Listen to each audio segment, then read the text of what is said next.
A royal wedding, a scandalous disappearance, and an unexpected decision that will change the history of the kingdom of Valcarcel, leading a king to unite his destiny with that of a maid.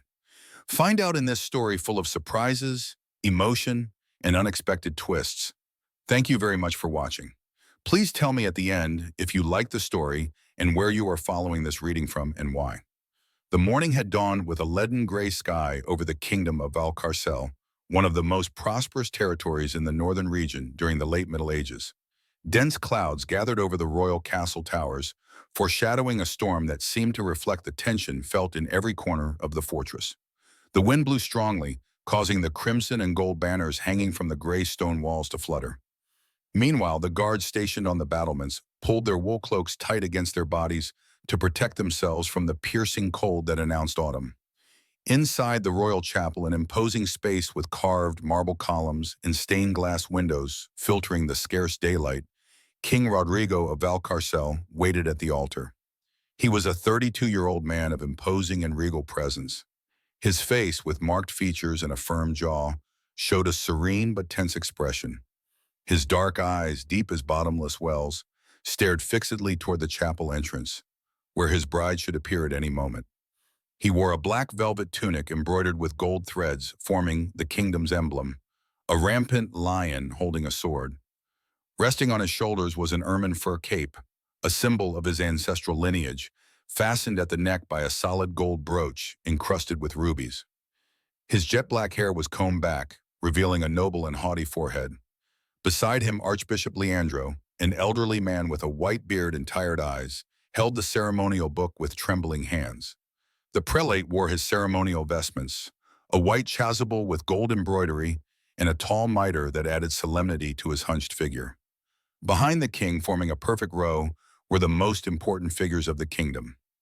Duke Sebastian of Monterey, a portly man with rosy cheeks and astute eyes, exchanged worried glances with Count Fabian of Rocaforte, a thin aristocrat with a sharp face and a perpetually suspicious expression.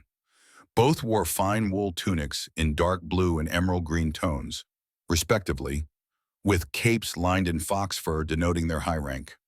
The carved wooden pews were occupied by courtiers, ladies-in-waiting, and foreign dignitaries who had traveled from neighboring kingdoms to witness the union that would seal a crucial strategic alliance.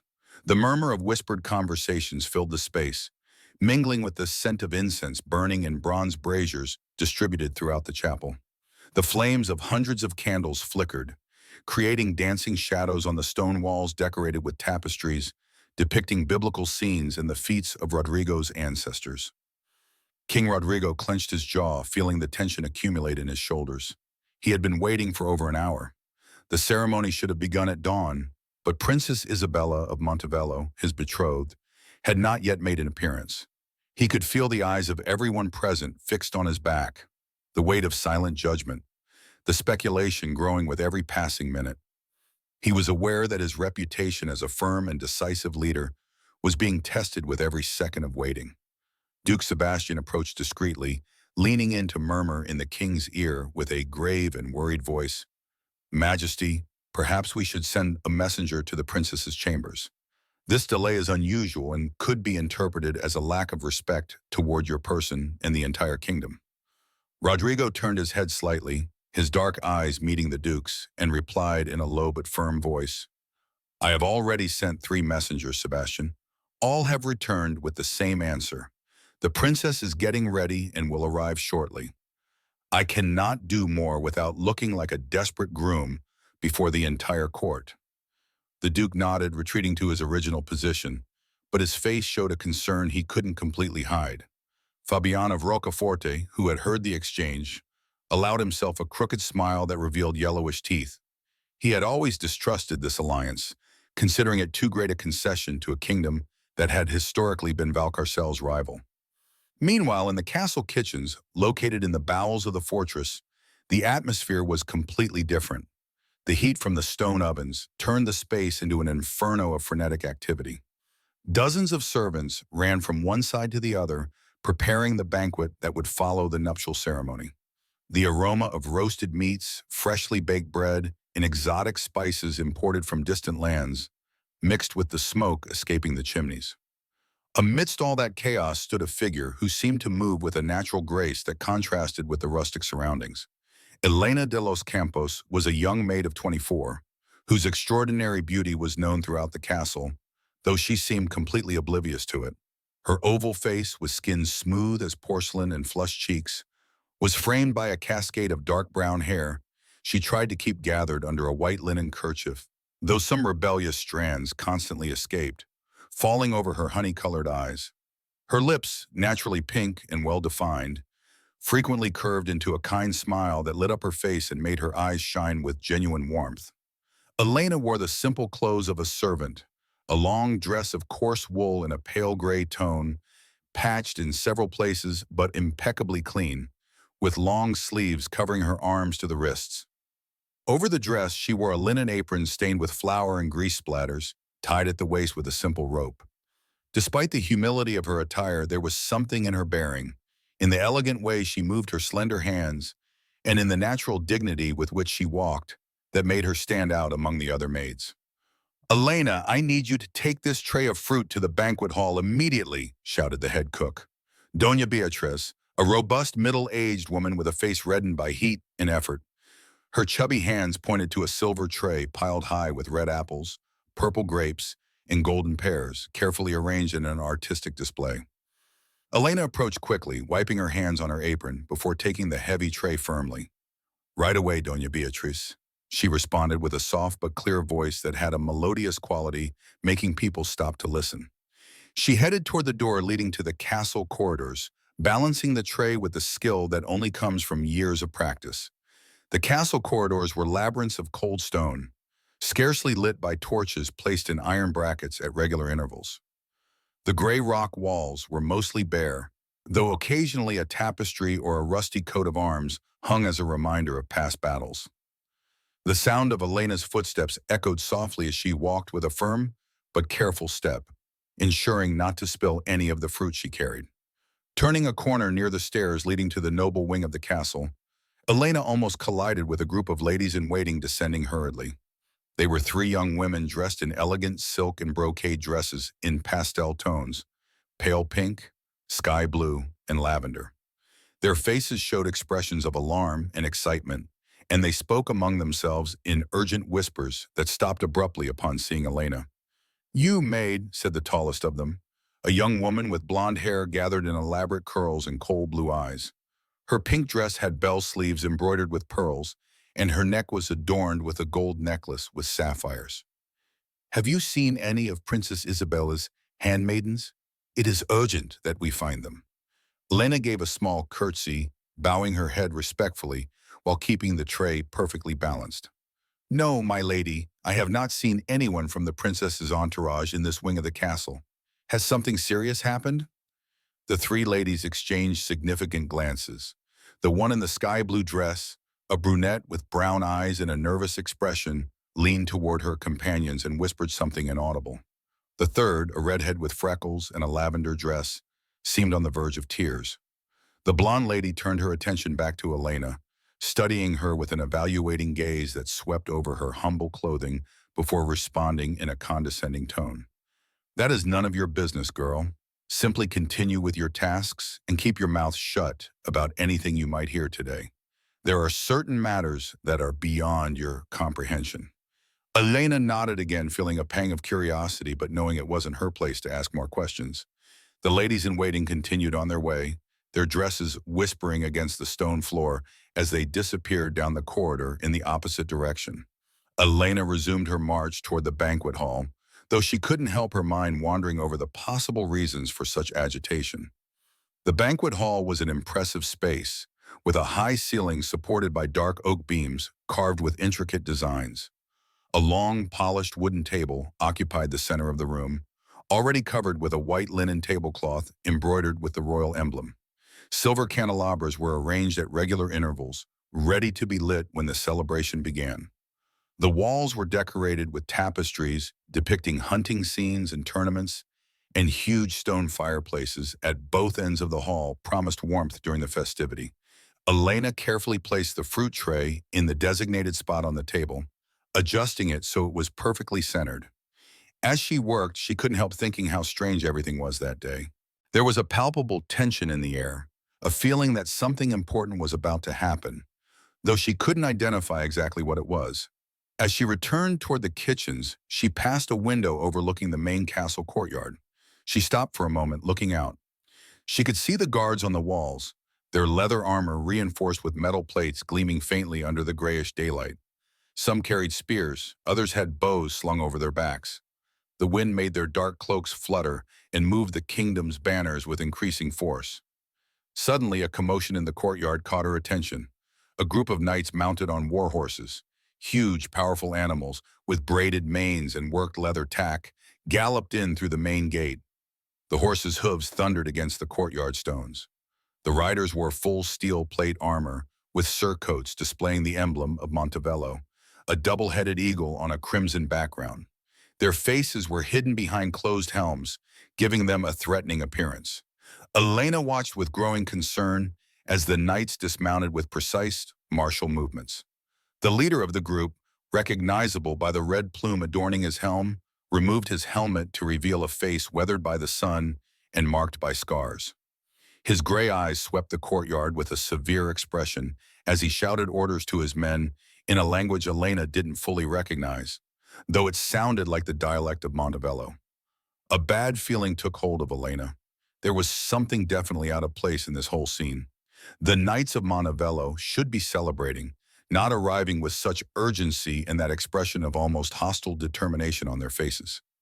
She decided she must return to the kitchens immediately and share what she had seen with Doña Beatriz, who always seemed to be aware of the castle's rumors and events. As she moved away from the window, she heard hurried footsteps approaching down the corridor. She pressed herself against the wall to let whoever was running with such haste pass. A young page, no older than 14, ran past her. His freckled face was pale as wax, and he gasped from the effort. Elena managed to see that he carried a sealed parchment in his hand, clutching it against his chest as he ran.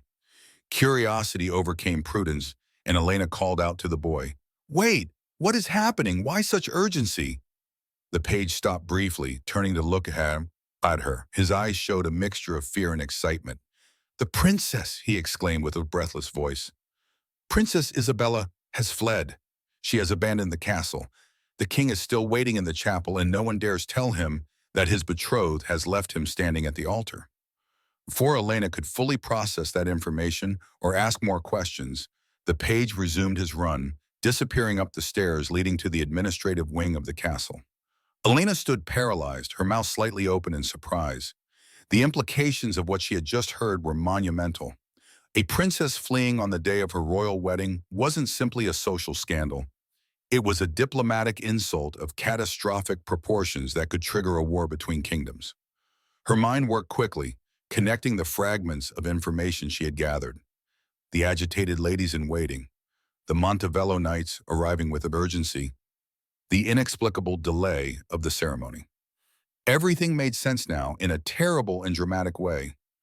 Elena knew she should continue with her tasks, that royal matters were not her concern, that a simple maid had no role to play in the dramas of the nobility.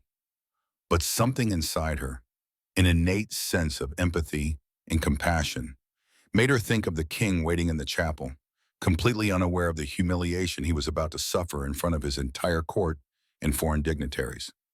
She decided to return to the kitchens, where at least she could hear more details of what was happening.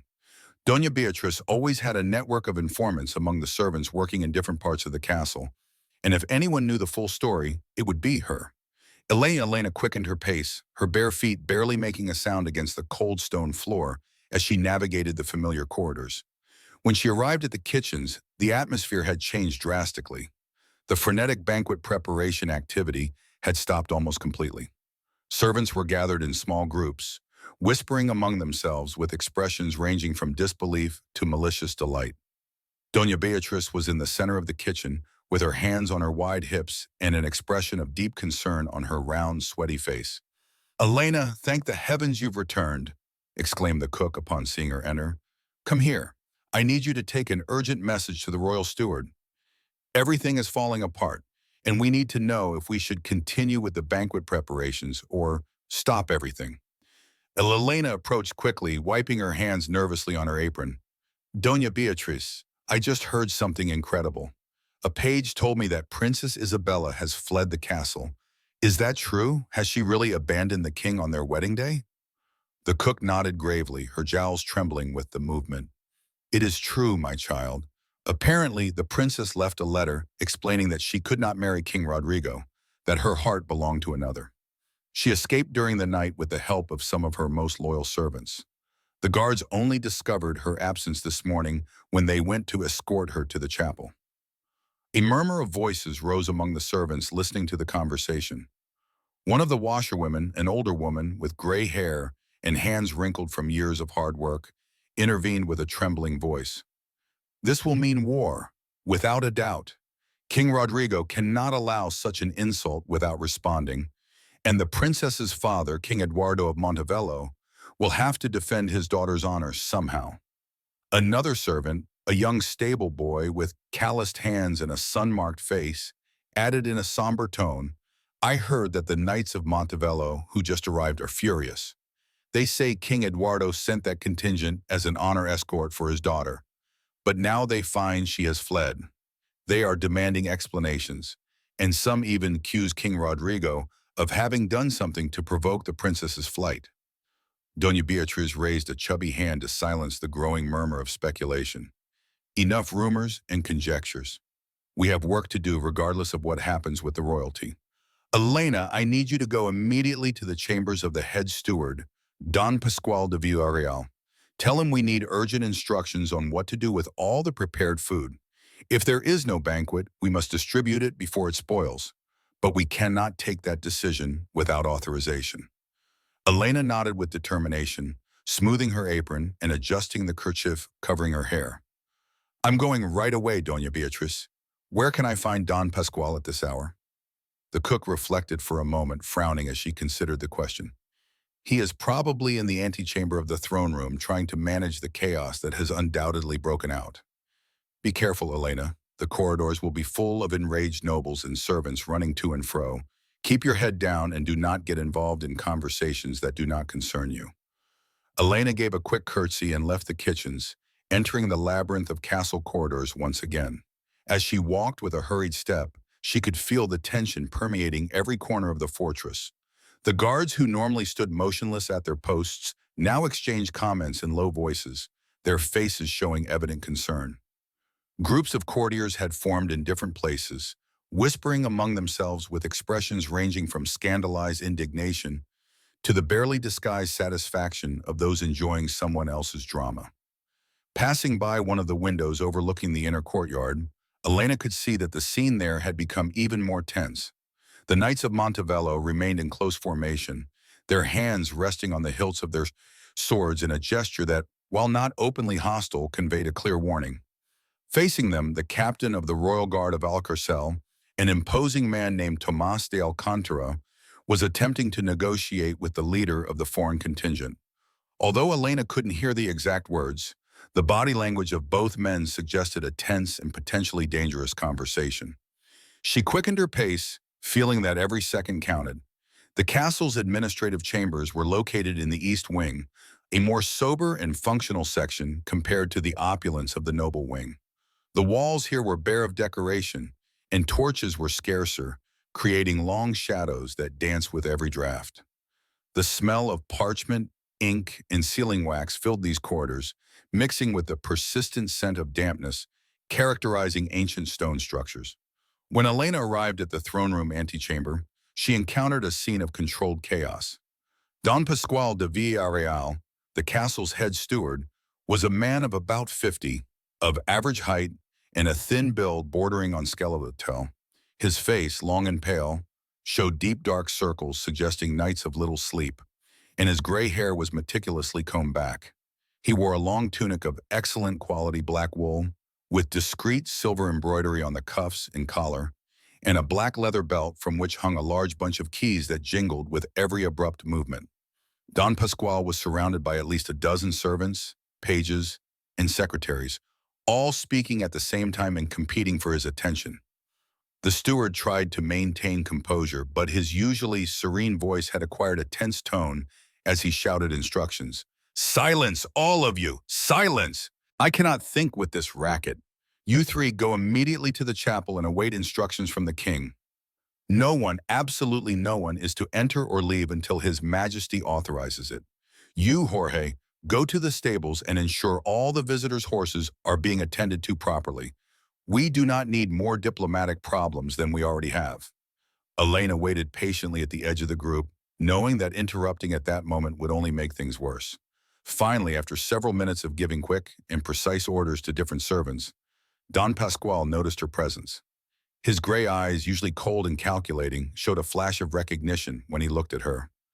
Elena de los Campos, he said in a tired but not impolite voice, I assume Doña Beatriz sent you from the kitchens. What does she need now? I hope it isn't another problem to add to this nightmare. Elena gave a respectful curtsy, keeping her gaze low as befitted her position. Don Pascual, Doña Beatriz requests urgent instructions on what to do with all the food prepared for the banquet. If it is not going to be held, she needs to know how to proceed to avoid waste. The steward brought a bony hand to his forehead, closing his eyes briefly in a gesture of evident exhaustion. Of course, the food. With everything happening, I almost forgot that detail. Tell Doña Beatriz to stop any additional preparation immediately. The food that is already ready must be preserved in the cold cellars. It is possible the king may decide to offer an alternative banquet to the guests as a gesture of courtesy, though I doubt anyone has the stomach to celebrate after this scandal. Elena nodded, carefully memorizing the instructions. She was about to withdraw when Don Pascual stopped her with a gesture of his hand. Wait a moment, girl, I need you to do something else. The chambers that had been prepared for Princess Isabella are empty now. I need you to go there with 2 other maids and collect all the belongings the princess left behind.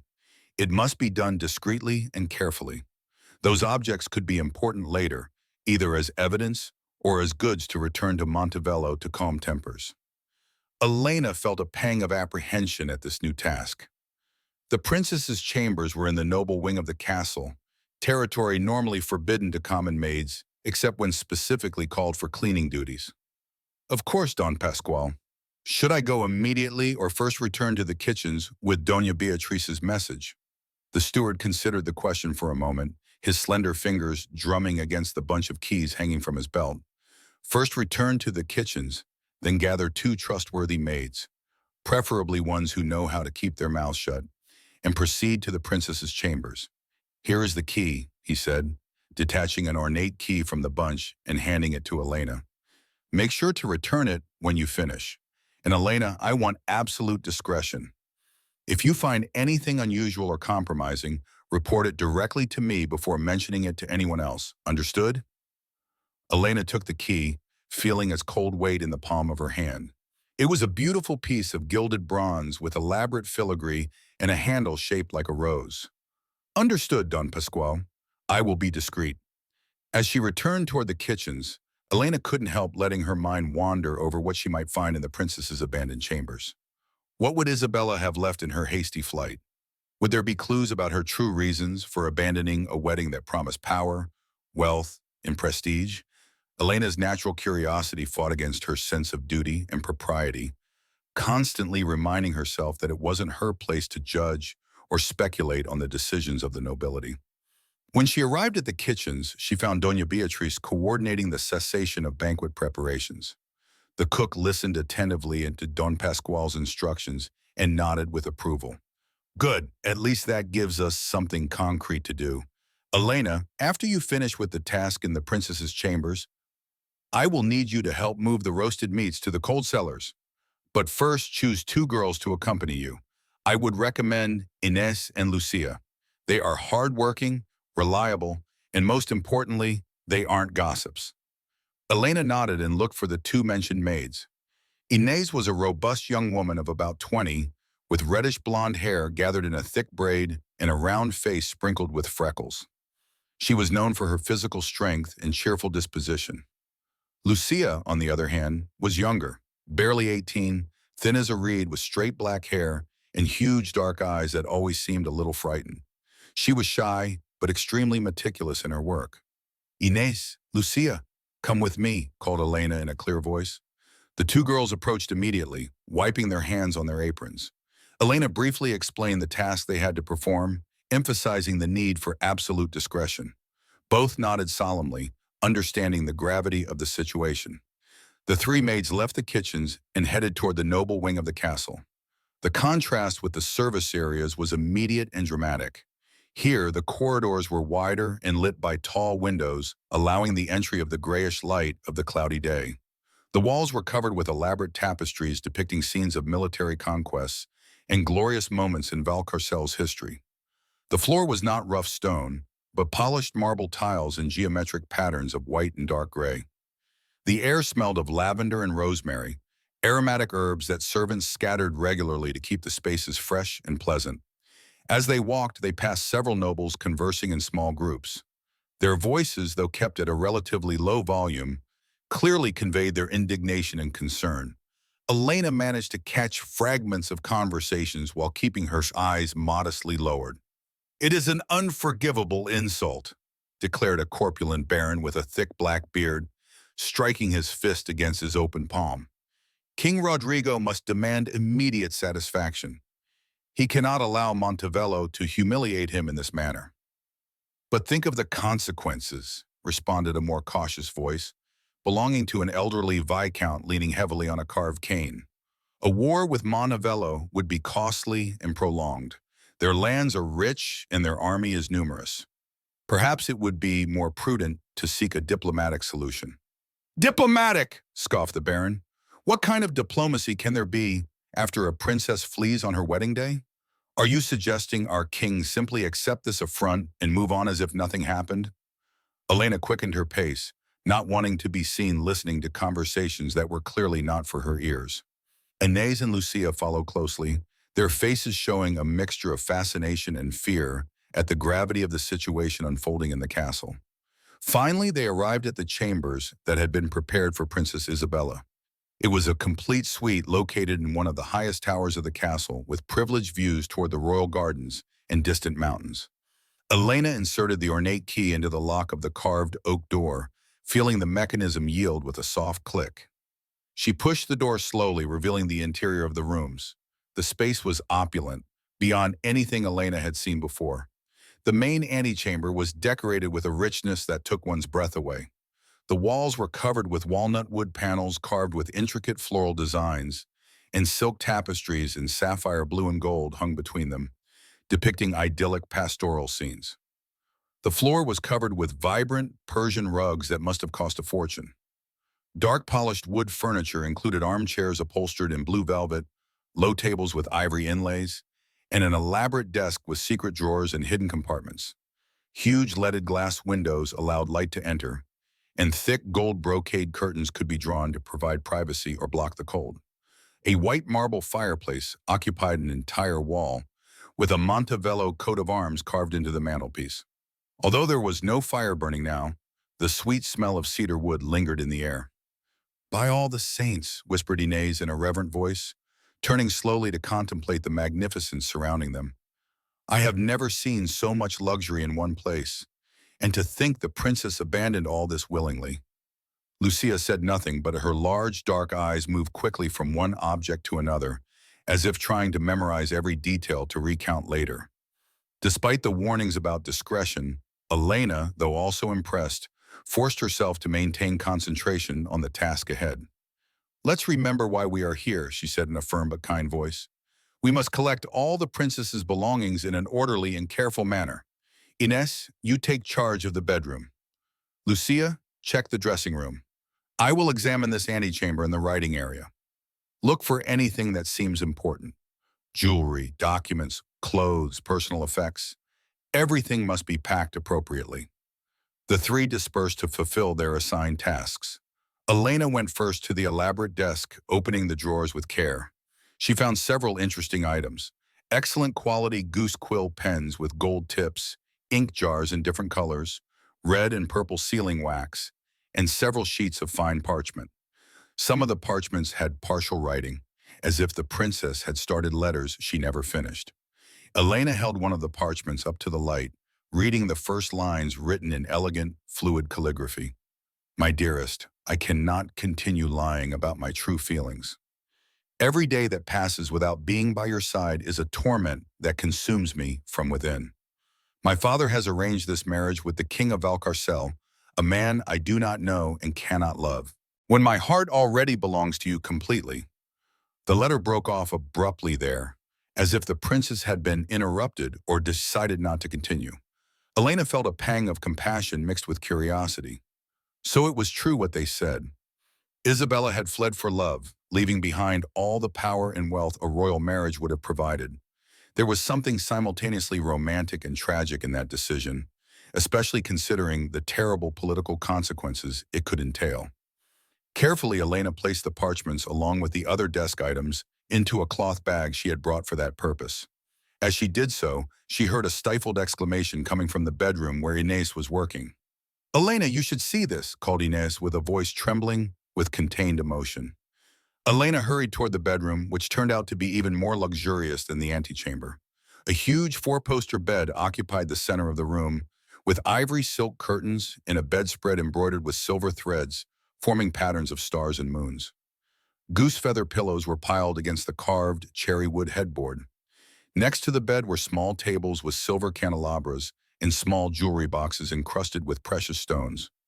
Inés was standing next to an open trunk, pointing at its contents with an expression of astonishment. Elena approached and looked inside, stifling a gasp of surprise. The trunk was full of dazzling jewelry, necklaces of perfectly round pearls, gold bracelets inlaid with emeralds and rubies, earrings with diamonds that captured and reflected the light in millions of sparkles, elaborate brooches, ornate tiaras clearly designed for a princess. It was a fortune in precious metals and stones, more wealth than Elena could earn in 100 lifetimes of work. "Why would she leave all this behind?" murmured Inés, reverently touching a sapphire necklace with trembling fingers. "With these jewels, she could live like a queen anywhere in the world." Elena contemplated the jewels with a thoughtful expression, her honey-colored eyes reflecting the sparkles of the precious stones. "Because there are things more important than material wealth for some people," she responded softly. "The princess chose her heart above all this. I cannot decide if that is brave or foolish, but it is certainly definitive." Lucia appeared from the dressing room, carrying armfuls of silk and brocade dresses in a variety of colors: sky blue, emerald green, pale pink, royal purple. Each was embroidered with gold and silver threads, adorned with pearls and semi-precious stones. "There are dozens of dresses here," the young woman informed them with a trembling voice, "all more beautiful than anything I have ever seen. There are also capes lined with exotic furs, fine leather shoes with silver buckles, and chests full of embroidered silk handkerchiefs. How do we pack all this?" Elena reflected on the question, mentally evaluating the magnitude of the task. "We will need more trunks and more help. Inés, go find Don Pascual and inform him about the quantity of belongings we found. He will surely want to personally supervise the packing of the jewels, given their value. Lucia, continue cataloging the dresses and separate them by type. I will continue checking the other rooms to ensure we leave nothing important." Inés nodded and quickly left the bedroom, her heavy steps echoing against the marble floor as she walked away. Elena left Lucia working with the dresses and returned to the antechamber, where she noticed a smaller door she hadn't explored before. She opened it carefully and discovered a small, private oratory. The space was intimate and surprisingly austere compared to the opulence of the rest of the chambers. A simple wooden cross hung on the wall above a kneeler padded in worn red velvet. Half-consumed candles were placed in simple wrought iron holders. A small shelf contained some prayer books with covers worn from frequent use. The air here had a different smell, purer, mixed with the lingering scent of incense and melted wax. Elena approached the kneeler and noticed something that caught her attention. A prayer book was open, as if the princess had been reading it recently and left it that way in her haste to depart. She leaned in to examine it closer, and between the pages she found a small miniature portrait painted with exquisite detail on ivory. The portrait showed a young man of extraordinary masculine beauty. He had dark brown hair falling in soft waves to his shoulders. Intense blue eyes seemed to look directly at the viewer with an expression of mixed tenderness and determination. His face had aristocratic but kind features, with a strong jaw and well-defined lips hinting at a smile. He wore what appeared to be a knight's livery, though he bore no identifiable emblem revealing his house or allegiance. On the back of the portrait, written in the same elegant calligraphy Elena had seen in the unfinished letters, were the words, "My only true love, my reason for being." So this was the man for whom Princess Isabella had risked everything, her position, her future, the peace between two kingdoms. Elena studied the portrait carefully, trying to understand what qualities this man might possess to inspire such devotion. He was undoubtedly attractive, but there was something else in his painted eyes, a depth suggesting intelligence and perhaps nobility of character. Or perhaps it was simply the artist's skill in capturing what Isabella wished to see in her beloved. Elena carefully placed the portrait between the pages of the prayer book, thinking that Don Pasquale and eventually the king should see this evidence of the princess's true motivations. As she continued her inspection of the oratory, she heard loud voices coming from the outer corridor.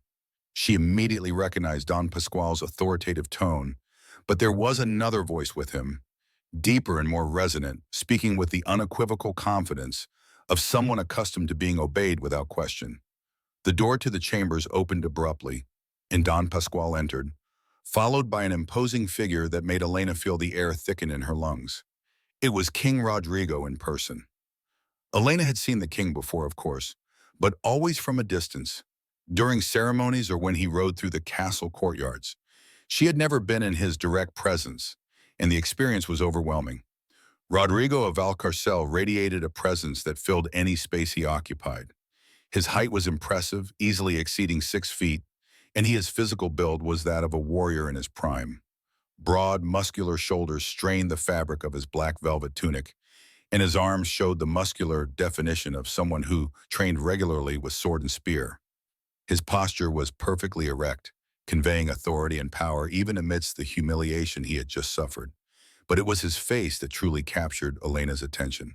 The king's features were of an almost painful masculine beauty: high, well-defined cheekbones, a straight aristocratic nose, firm lips that at that moment were pressed into a tight line of contained fury. His dark eyes, the color of polished ebony, burned with a mixture of rage, pain, and something deeper Elena couldn't fully identify. His jet-black hair was slightly messy, as if he had run his hands through it repeatedly in a gesture of frustration. A dark shadow on his jaw suggested he hadn't shaved that morning, adding an element of vulnerable humanity to his usually perfect appearance. He no longer wore the ceremonial ermine cape, only the tunic embroidered with the rampant lion emblem. His large hands, with long, strong fingers, clenched and unclenched nervously at his sides, as if looking for something to grab or destroy. Elena and Lucia, who had come out of the dressing room upon hearing the entry, immediately fell to their knees in a deep curtsy, lowering their heads almost to touch the marble floor. Protocol demanded they not look directly at the king unless he addressed them specifically. "Majesty," said Don Pasquale with a carefully modulated voice. Though Elena could detect a nuance of nervousness the usually controlled steward rarely showed, "These are the maids I assigned to collect Princess Isabella's belongings. They have been working efficiently and with discretion, as I ordered." Rodrigo didn't answer immediately. Elena could feel his gaze moving around the room, taking note of every detail. When he finally spoke, his voice was deep and resonant, the kind of voice that could command armies or pronounce death sentences, but now tinged with a shade of bitterness that made something shrink in Elena's chest.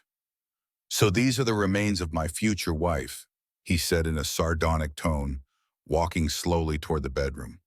His steps were measured, deliberate, each echoing like a drumbeat against the floor.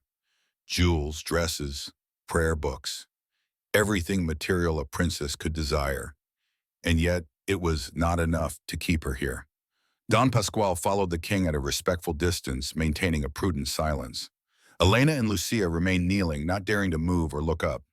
They could hear the king moving through the bedroom, the sound of trunks being opened and closed, the metallic clinking of jewelry being handled.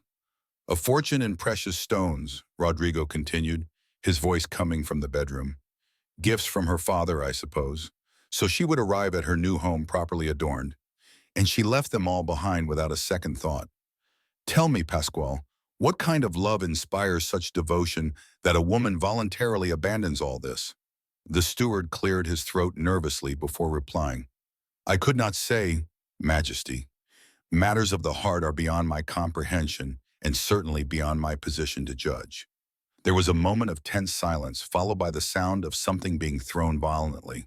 Elena jumped upon hearing the crash of metal hitting wood, probably some piece of jewelry being thrown against furniture in a fit of fury.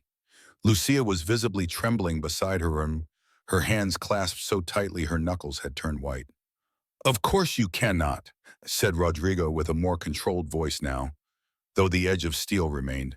No one can explain why a princess would flee on the eve of her wedding, leaving me standing in front of my entire court like an abandoned and ridiculed groom. The nobles of Mondovello are demanding explanations I cannot give them.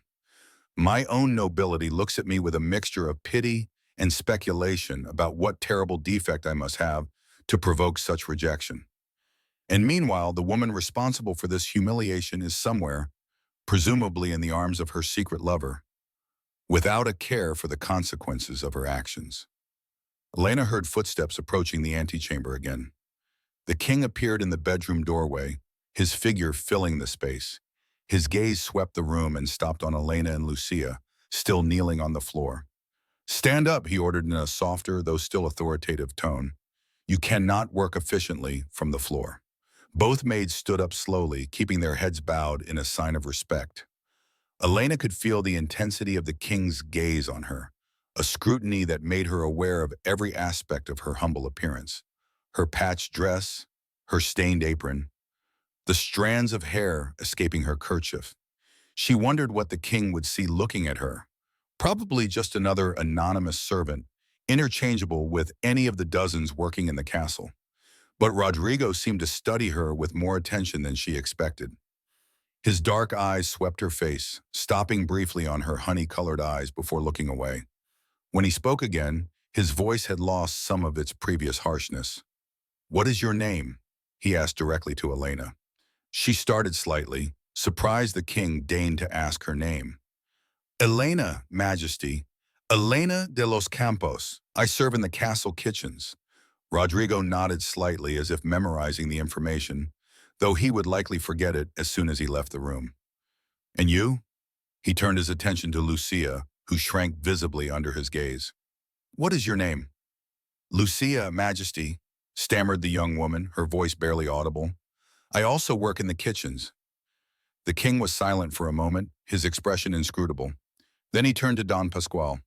Ensure these girls receive additional compensation for this task. It is not their fault they are involved in this disaster, and they deserve to be rewarded for their discretion and efficiency. Don Pasquale bowed his head in acknowledgement. Of course, Majesty. I will ensure it personally.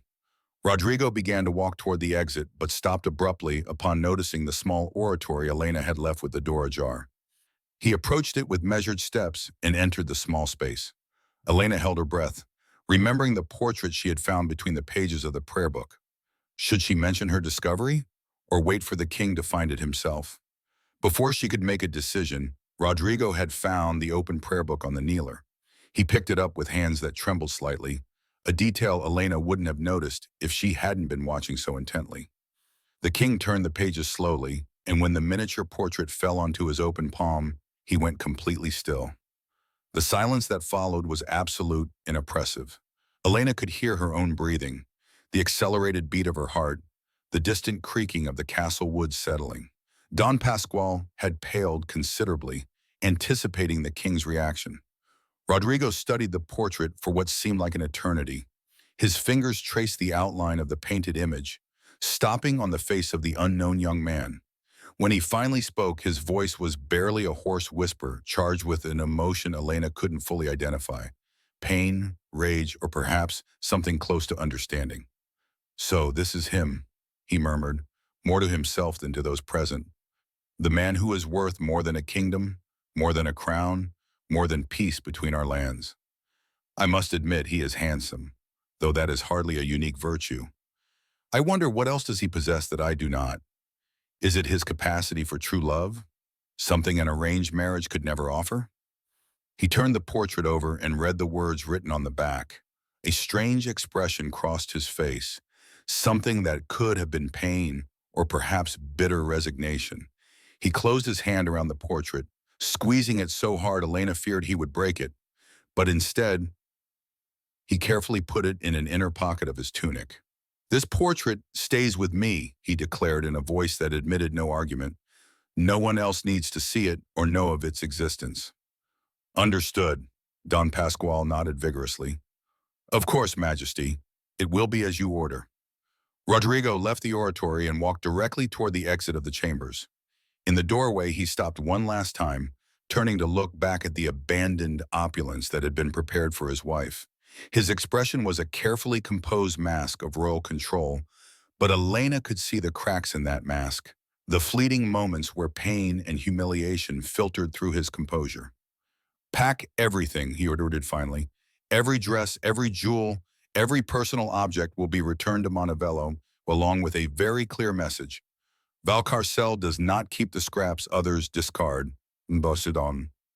And Pasquale, convene a royal council for tomorrow at dawn. I need to decide how to respond to this insult in a way that preserves both my honor and the stability of the kingdom."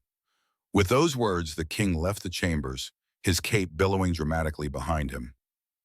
The sound of his footsteps echoing down the corridor faded gradually, leaving the three servants in a tense silence. Don Pasquale exhaled slowly, as if he had been holding his breath during the entire interaction.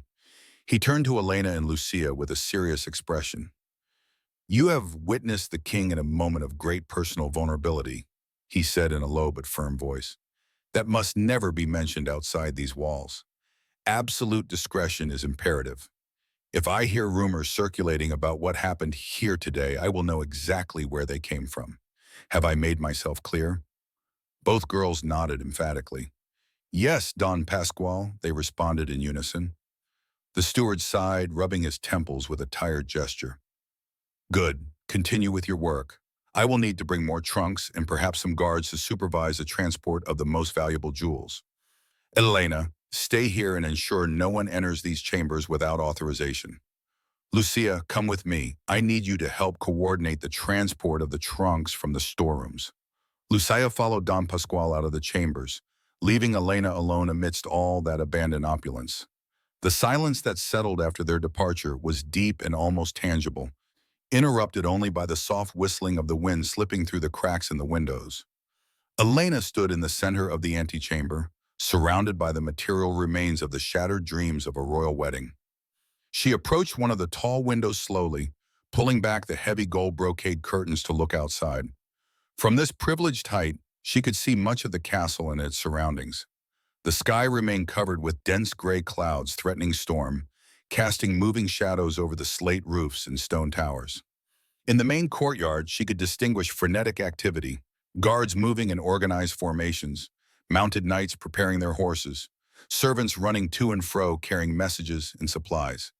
The kingdom's banners fluttered violently in the increasingly strong wind, their crimson and gold colors standing out against the leaden sky. Elena could also see the contingent of Montevello knights, still gathered in a tight group near the stables. Their armor gleaming even under the diffuse light of the cloudy day, they seemed to be in the middle of a heated discussion, abrupt gestures and tense postures revealing their agitation. As she watched the scene below, Elena couldn't help reflecting on the extraordinary events of the day. It had started as just another morning in the kitchens, preparing food for a wedding banquet that would now never take place. And now she found herself alone in the private chambers of a fugitive princess, having witnessed a moment of profound vulnerability from the king himself. It was surreal, as if she had been accidentally transported into one of those epic stories bards sang in taverns about court intrigues and forbidden loves. Her thoughts were interrupted by a noise coming from the outer corridor, raised voices, hurried steps, the characteristic clinking of armor and movement. Elena moved quickly away from the window and headed toward the door, wondering if Don Pasquale was returning earlier than expected, or if it was some new crisis unfolding in the castle. She opened the door cautiously, sticking her head into the corridor. What she saw made her recoil instinctively. A group of at least 6 knights in full armor and Montevello colors were advancing down the hall with determined steps and expressions of iron determination. At the front of the group marched the same leader Elena had seen earlier in the courtyard, the man with the red plume on his helm. Now that he was closer, Elena could better appreciate his features. A face weathered and marked by battle scars, gray eyes hard as steel, a dark beard trimmed in a precise military style. He had the appearance of a seasoned warrior who had seen too many battles and survived them all. "Who are you?" demanded the knight upon seeing Elena in the doorway, his grave and authoritative voice echoing in the stone corridor. He spoke with a marked accent, confirming his origin in Montevello. "What are you doing in Princess Isabella's chambers?" Elena gave a quick curtsy, feeling her heart beat rapidly. "I am Elena, a servant of the castle, sir. Don Pascual de Villarreal, the royal steward, assigned me the task of collecting the princess's belongings. I have authorization to be here." The knight studied her with a penetrating and suspicious gaze, as if evaluating whether she was telling the truth or represented some kind of threat. Finally, he nodded briefly. "Very well. Step aside. We need to inspect these rooms ourselves. King Eduardo of Montevello has ordered us to recover any documents or evidence that might explain his daughter's disappearance." Elena hesitated, remembering Don Pascual's specific instructions not to allow anyone to enter without authorization. But she was also aware she was facing armed warriors representing a foreign kingdom currently in diplomatic tension with Valcarcel. Contradicting them could have serious consequences, not just for her, but potentially for the already delicate relations between the kingdoms. "Sir, with all respect," she began carefully, choosing her words with extreme care. "Don Pascual was very specific in his instructions. Only personnel authorized by King Rodrigo may access these chambers. Perhaps if you spoke first with Don Pascual, or with the king himself." The knight's face hardened, his jaw tightening visibly. He took a threatening step toward Elena, his hand moving instinctively toward the hilt of his sword. "I do not need your king's authorization to recover what rightfully belongs to the kingdom of Montevello. Princess Isabella is a citizen of Montevello, daughter of our king. Her belongings concern us, not Valcarcel." Before the situation could escalate further, a familiar and authoritative voice rang out from the other end of the corridor. "Halt right there, Sir Damien of Montevello." Everyone turned to see Don Pascual approaching quickly, followed by 4 castle guards in Valcarcel liveries. The steward walked with a firm step and a severe expression Elena had never seen on him before. Behind him came Lucia and Inez carrying empty trunks to continue packing. "These chambers are under the jurisdiction of the Kingdom of Valcarcel," declared Don Pascual, with a firm voice and no trace of his usual deferential tone. "They were prepared for Princess Isabella as the future wife of King Rodrigo. Her abandonment of these chambers does not change the fact that they are within sovereign territory of Valcarcel. You have no authority to enter here without express permission from the king." Sir Damien turned completely toward the steward, his posture radiating barely contained hostility. The other Montevello knights moved to flank him, forming a threatening line in front of the Valcarcel guards. The tension in the corridor became almost palpable, like a storm about to break. "Permission," repeated Sir Damien with a mocking and dangerous tone. "The same king who caused our princess to flee in terror? The same king who clearly did something so terrible that a young noblewoman preferred to risk everything rather than marry him? Forgive me if I do not recognize his authority in matters concerning the safety and well-being of Princess Isabella." Don Pascual did not flinch at the provocation, though Elena could see the tension in his shoulders and the way his hands clenched into discreet fists at his sides. "Sir Damien, I understand you are worried about your princess. It is natural and honorable. But hurling baseless accusations against King Rodrigo will not help resolve this situation. The king has done absolutely nothing inappropriate. Princess Isabella had never been in his presence before today. They had never exchanged more than formal letters organized by their respective councils. Whatever motivated her to flee was not provoked by King Rodrigo's actions." Sir Damien narrowed his eyes, clearly unconvinced. Then why would she flee? Why would a princess voluntarily abandon a marriage that had been agreed upon for months, promising peace and prosperity for both kingdoms? There must be a reason, and I demand to know it. The steward sighed deeply, as if making a difficult decision. He looked briefly at Elena before turning his attention back to the Montevello knight. The princess left evidence of her motivations. There are clear indications that her heart belonged to another man. This is not King Rodrigo's fault, nor Valcarcel's, nor even your own royal house's. It is simply the unfortunate result of a heart that cannot be controlled by treaties or political convenience. A murmur rose among the Montevello knights. Sir Damien seemed genuinely surprised by this revelation, his hardened expression softening slightly as he processed the information. Evidence? What kind of evidence? Don Pasquale hesitated, clearly aware he was navigating dangerous diplomatic waters. Unfinished letters.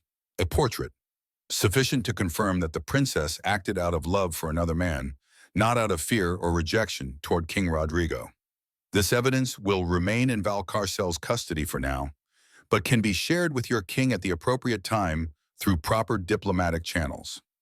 Sir Damien was silent for a long moment, his expression showing evident internal conflict. Finally, he nodded slowly, though his posture remained tense. Very well, but I insist that a representative of Montevello be present during the inventory of the princess's belongings. We cannot allow anything to be altered or misinterpreted. Don Pasquale considered the request, quickly calculating the political implications. That is reasonable. You may designate one of your men to observe the process, provided he does not interfere with the maid's work and commits to maintaining discretion about anything he sees. Is that acceptable to you? The knight nodded. Acceptable? Sir Leandro, he signaled to one of the younger knights in his group, a man of perhaps 25 with reddish-blonde hair and a kinder expression than his commander. You will supervise the inventory. Watch, take notes, but do not interfere unless you see something that clearly violates Montevello's interests. Sir Leandro stepped forward, bowing his head in acknowledgement. As you order, Sir Damien. With attention momentarily diffused, Sir Damien and the rest of the Montevello knights withdrew, their heavy steps echoing down the corridor as they walked away. Don Pasquale exhaled slowly, passing a hand over his face in a gesture of evident relief. That was too close, he murmured more to himself than to those present. Then he turned to Elena with a serious expression. Elena, you did well not to let them enter. Your discretion and adherence to instructions have avoided what could have become a very serious diplomatic incident. I thank you. Elena gave a curtsy, feeling a strange mixture of pride and relief. I only followed your orders, Don Pasquale. I would not have done anything different. The steward nodded before turning to Sir Leandro, who had remained silently to the side observing the exchange. Sir Leandro, welcome.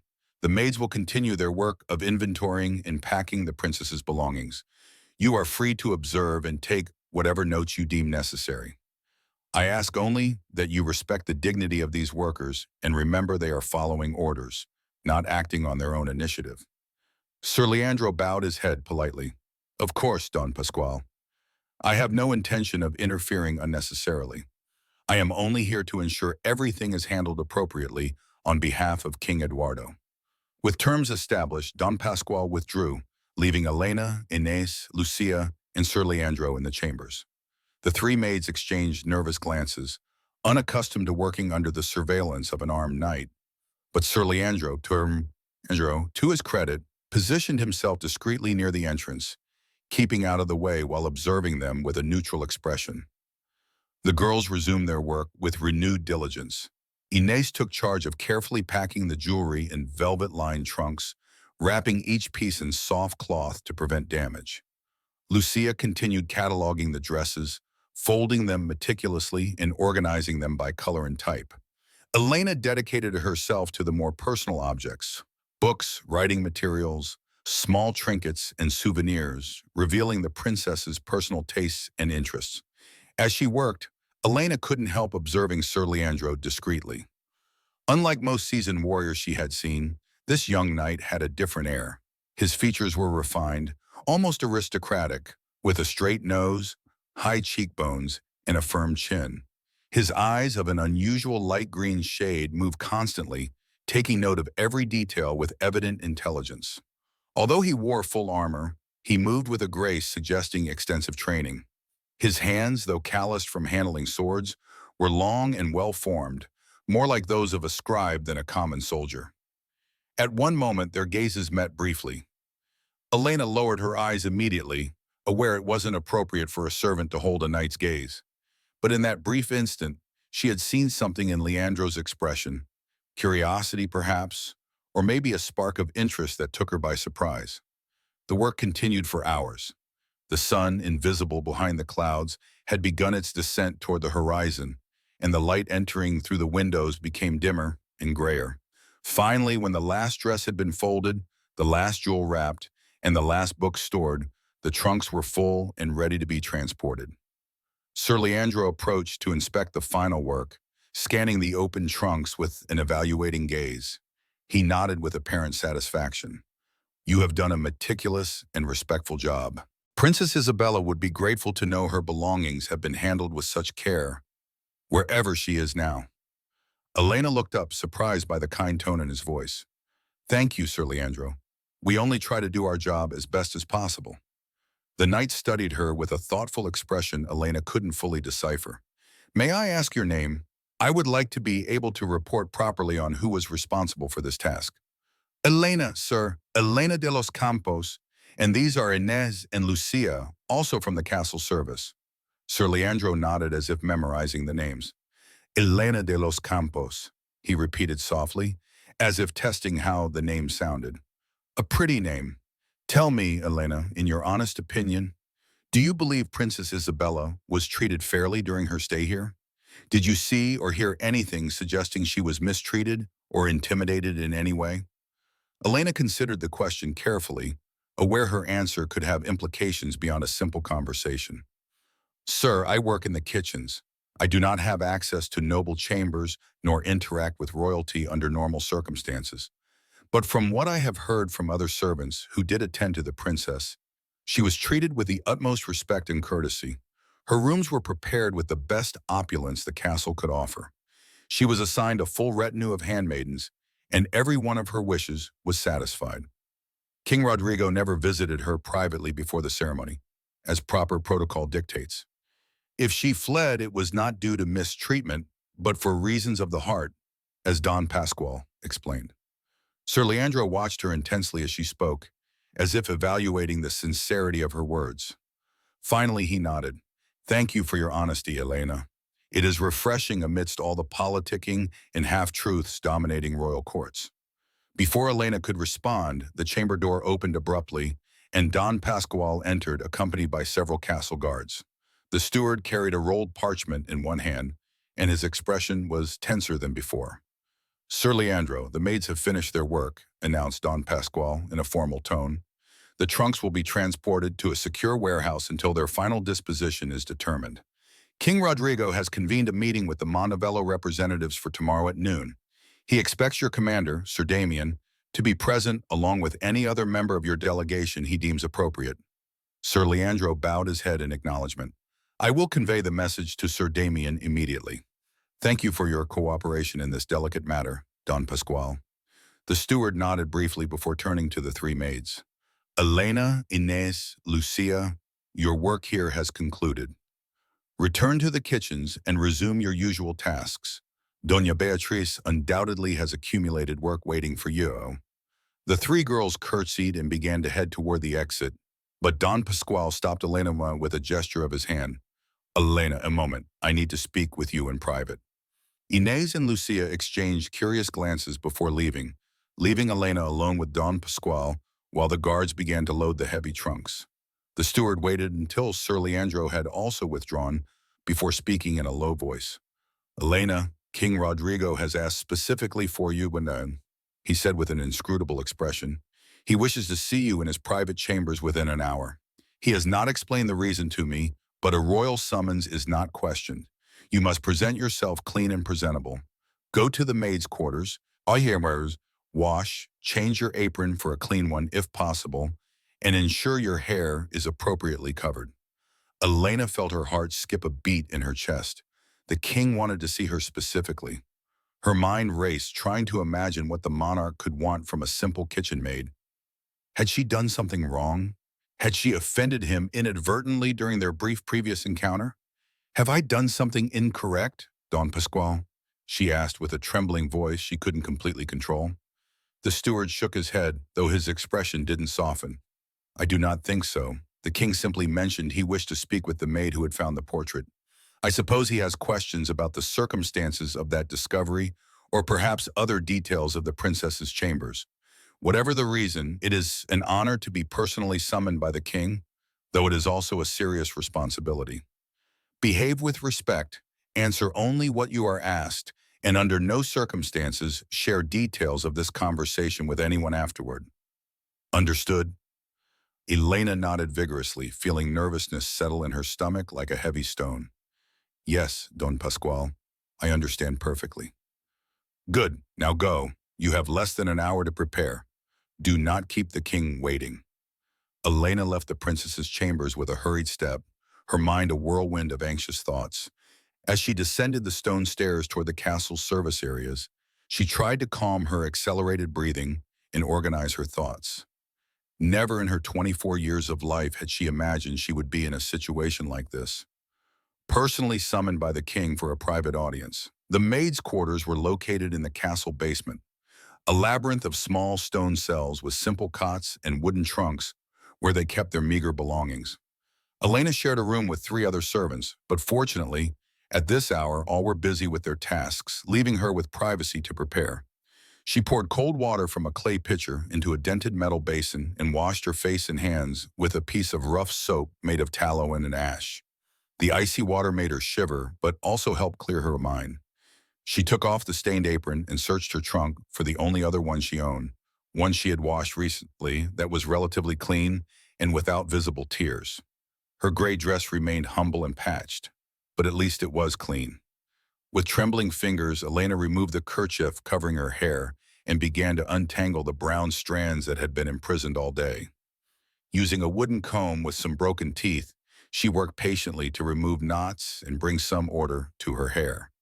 Normally, she kept it gathered any old way under the kerchief, but now she took the time to braid it properly before covering it again with the clean kerchief, ensuring no rebellious strands escaped. She looked at herself in the small fragment of polished metal mirror, hanging on the wall, a piece so old and worn it barely reflected a blurry image. Still, she could see she looked presentable within the limits of what a maid could achieve. Her honey-colored eyes looked back from the distorted reflection, showing a mixture of apprehension and determination.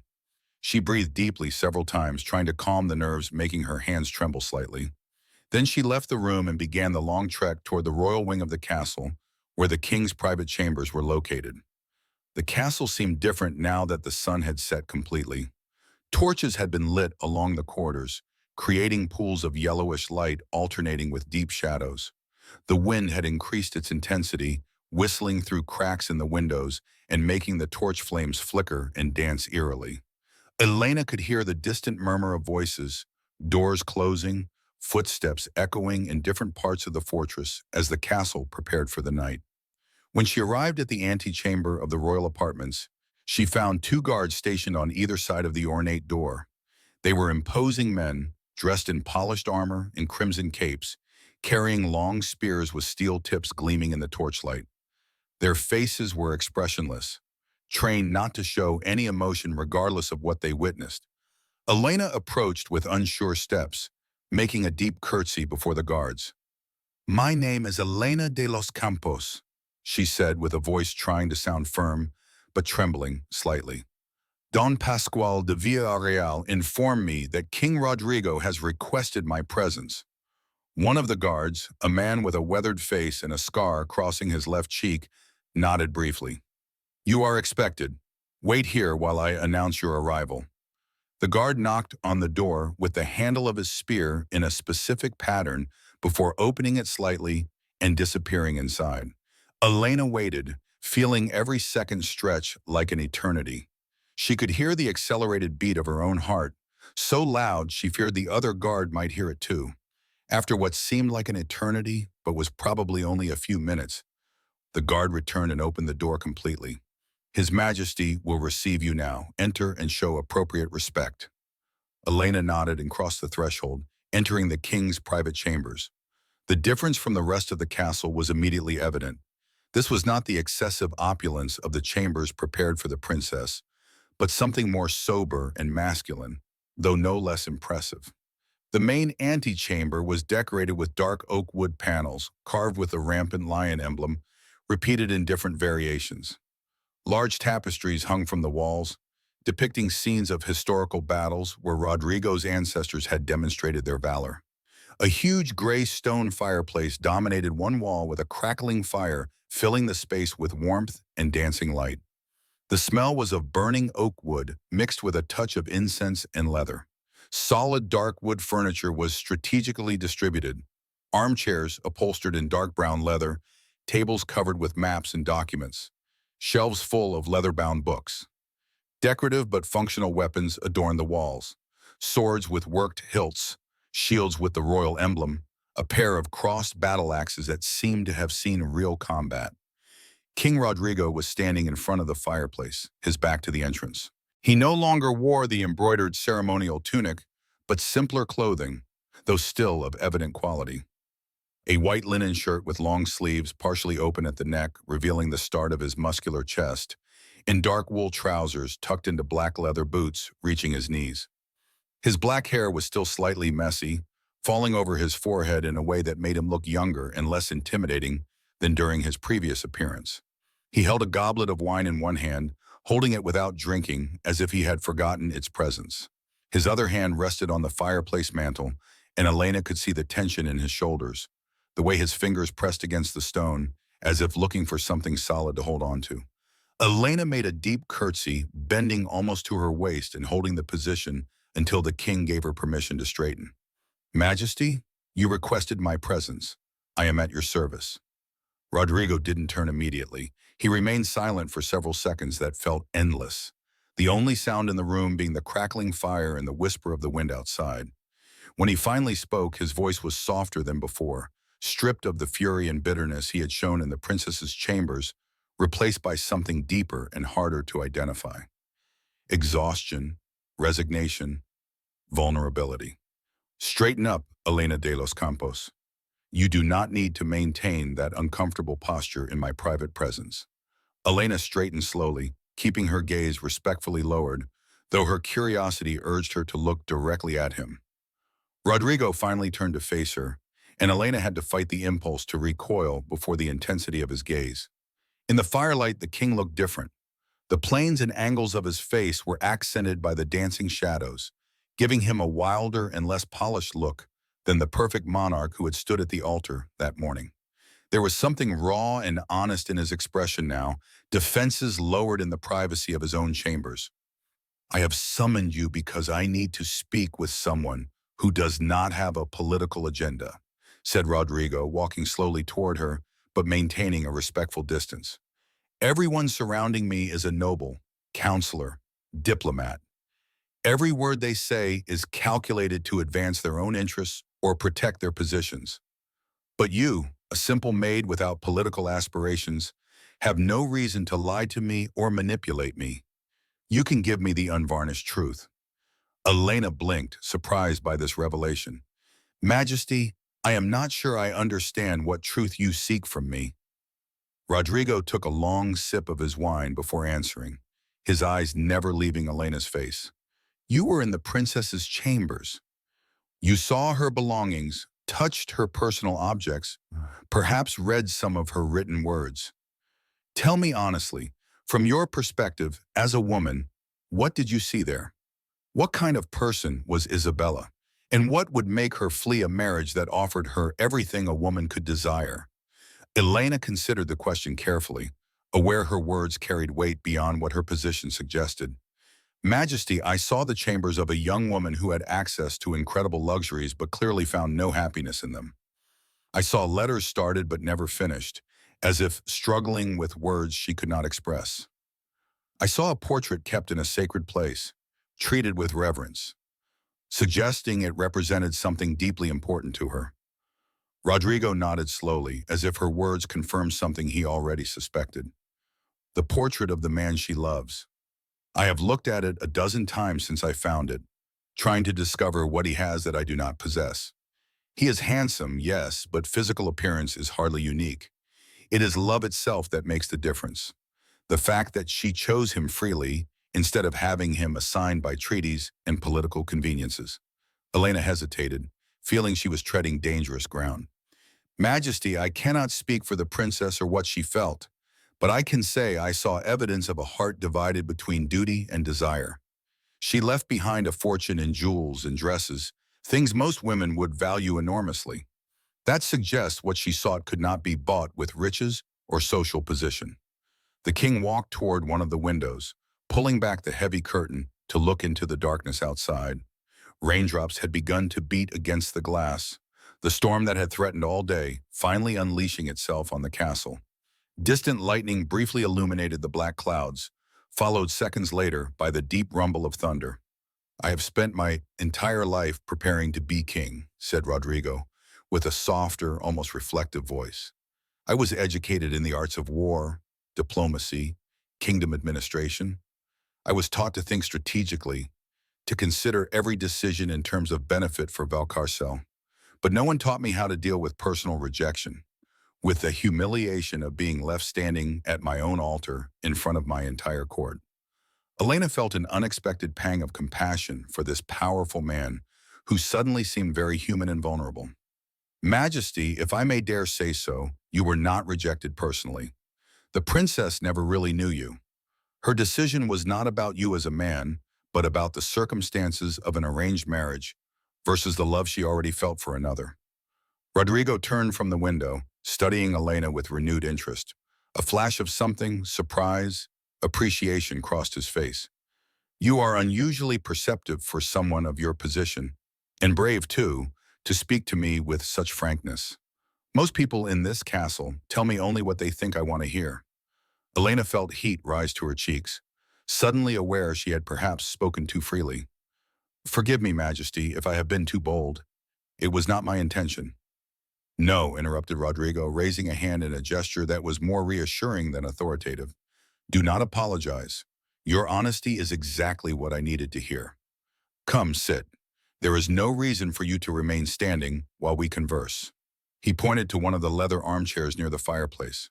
Elena hesitated, completely out of her element.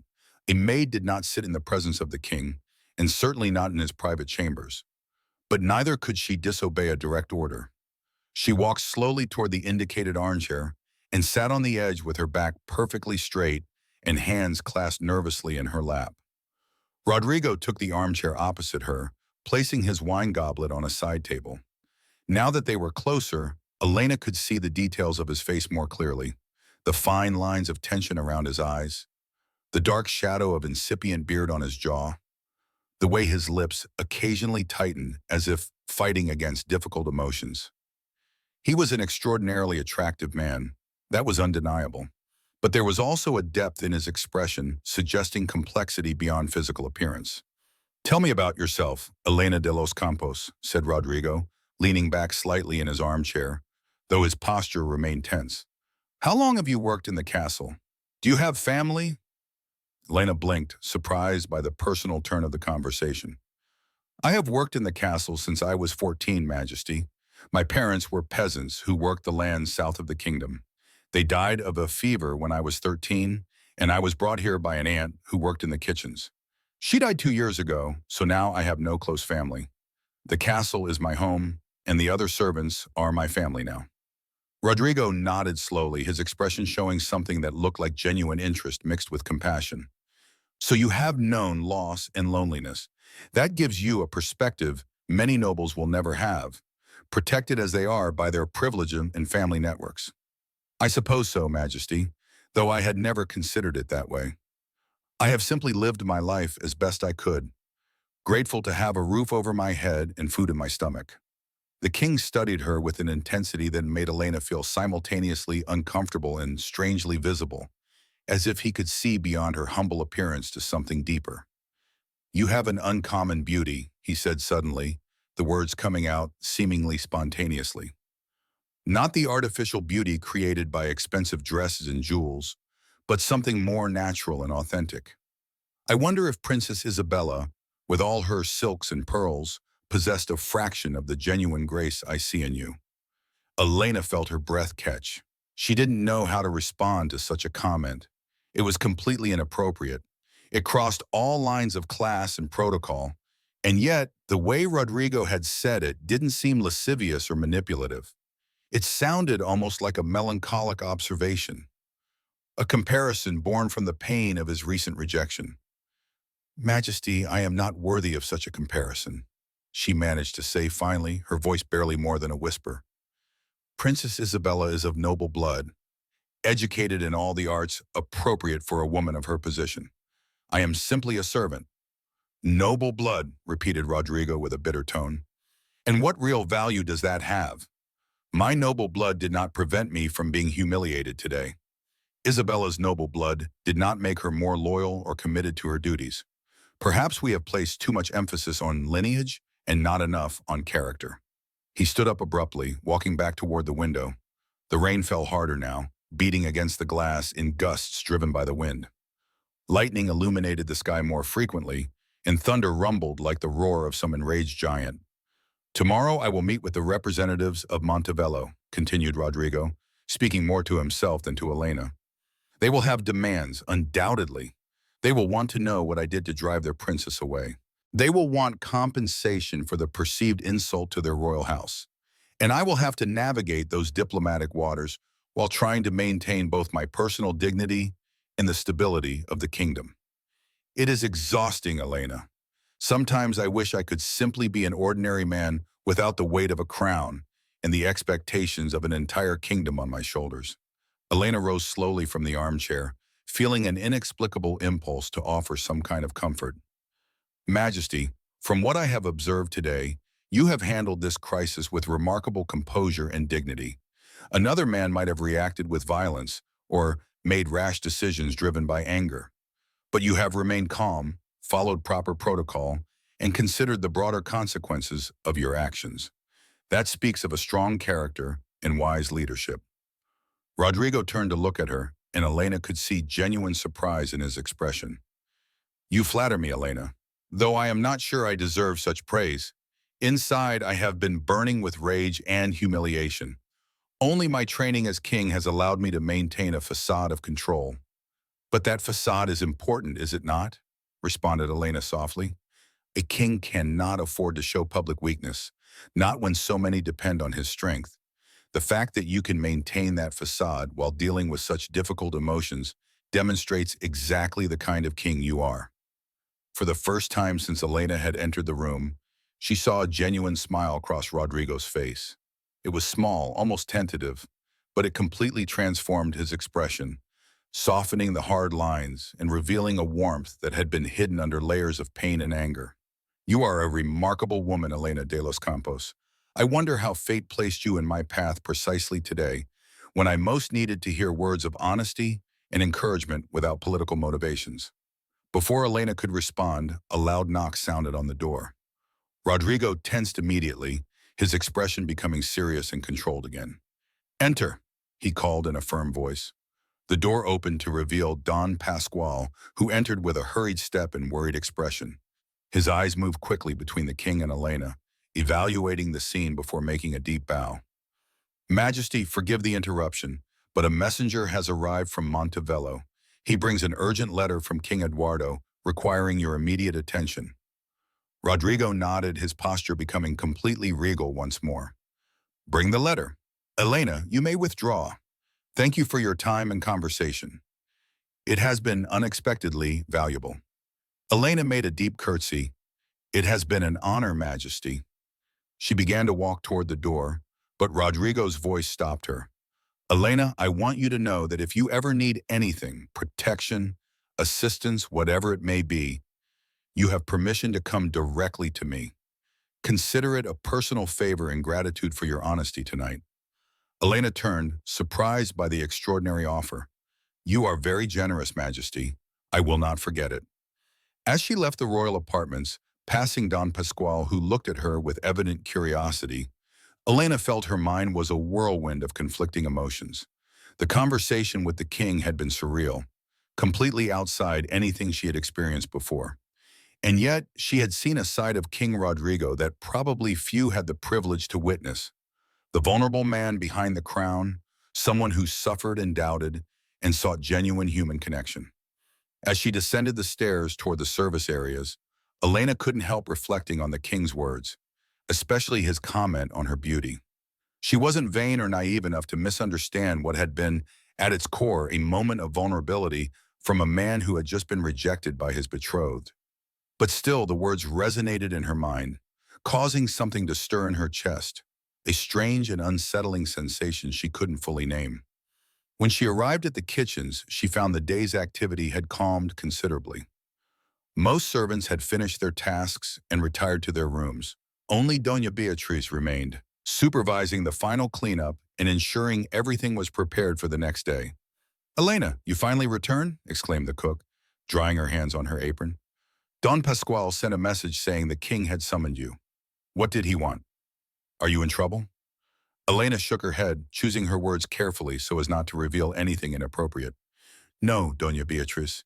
The king only had some questions about the princess's chambers and the belongings we found. Nothing to worry about."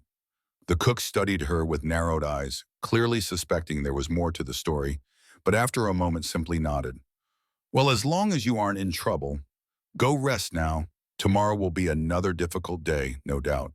With all these diplomatic tensions, the castle will be in chaos for days." Elena nodded gratefully and headed toward her room. Her roommates were already asleep, their soft, regular breathing filling the small space.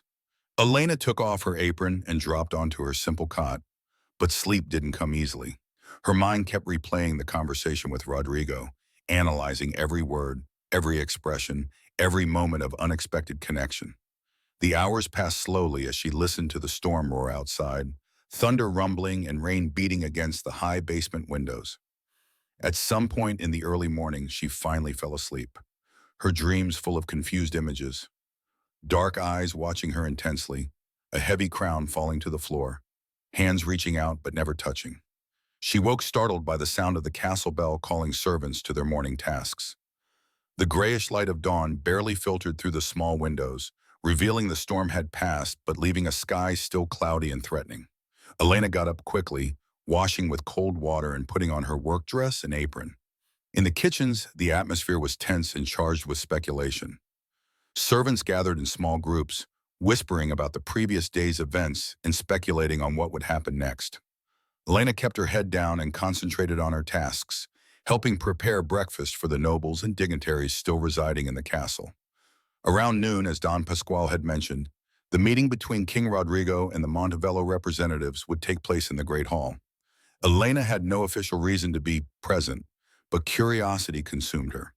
While carrying trays of fresh bread and cheese to the banquet hall, adjacent to the Great Hall, she seized the opportunity to position herself near a side door from where she could listen without being seen. The Great Hall was an imposing space with high ceilings supported by massive carved stone columns. The royal throne, an elaborate structure of dark oak with gold inlays and precious stones, dominated the raised platform at the end of the room. Banners with the rampant lion emblem hung from the ceiling beams, and huge windows allowed natural light to enter, illuminating the space dramatically. Rodrigo was seated on his throne, dressed in a black velvet tunic embroidered with gold threads. A solid gold crown with encrusted rubies rested on his head, and his ermine cape fell in elegant folds over the arms of the throne. His expression was one of perfect royal composure, no visible trace of the vulnerable man Elena had seen the night before. To his right was Duke Sebastian, and to his left, Count Fabian, both dressed in their finest attire. Behind the throne lined the kingdom's principal advisors, forming a wall of silent support. Facing the throne, at a respectful distance, were the representatives of Montevello. Sir Damien led the group, accompanied by Sir Leandro and three other high-ranking knights. All wore their polished ceremonial armor shining brightly, with crimson capes bearing the double-headed eagle emblem. Their expressions were serious and tense, hands resting near their sword hilts in a gesture that was more symbolic than threatening, but clearly conveyed their discontent. Don Pascual, standing to one side with a parchment in his hands, announced in a clear, formal voice, "His Majesty, King Rodrigo of Valcarcel, now receives the emissaries of His Majesty, King Eduardo of Montevello. Let this audience be conducted with the appropriate respect and dignity between sister kingdoms." Sir Damien stepped forward, making a bow that was technically correct but lacked any genuine warmth. "Majesty, I bring greetings from King Eduardo of Montevello, though I must admit they are not particularly cordial greetings given the current circumstances. Rodrigo inclined his head slightly, his expression remaining neutral. I receive them, Sir Damien. I understand the circumstances are unusual, but I hope we can discuss this matter rationally and seek a resolution that preserves good relations between our kingdoms. Sir Damien extracted a parchment sealed with the royal seal of Montevello and read it aloud, his tone formal, but charged with underlying tension. King Eduardo of Montevello demands to know under what terms his beloved daughter, Princess Isabella, was received in Valcarcel. He demands a full explanation of the events leading to her disappearance and demands guarantees that no harm has come to her while under the supposed protection of this kingdom. A murmur rose among the Valcarcel nobles present in the hall. Duke Sebastian leaned in to whisper something in Rodrigo's ear, but the king raised a hand to silence him. When he spoke, his voice was firm and clear, resonating in the space of the great hall. Sir Damien, I can assure you, on my honor as a king and as a man, that Princess Isabella was treated with the utmost respect and courtesy throughout her stay in this castle. She was provided with the finest chambers, a full retinue of handmaidens to attend her, and every luxury she could desire. At no time was she threatened, intimidated, or treated inappropriately. In fact, following proper protocol, I myself never visited her privately before our scheduled nuptial ceremony. Her flight was not the result of any mistreatment by Valcarcel. Sir Leandro, who had remained quiet until now, stepped forward. His expression was less hostile than Sir Damien's, showing more curiosity than accusation.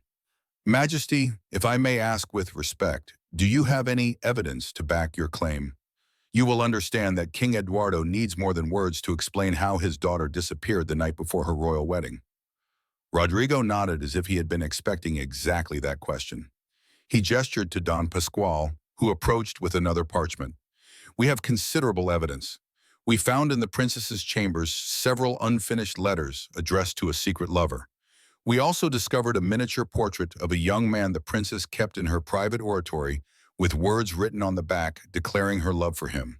It is clear, based on this evidence, that Princess Isabella fled not out of fear or rejection toward me, but because her heart already belonged to another man. The silence that followed this revelation was absolute.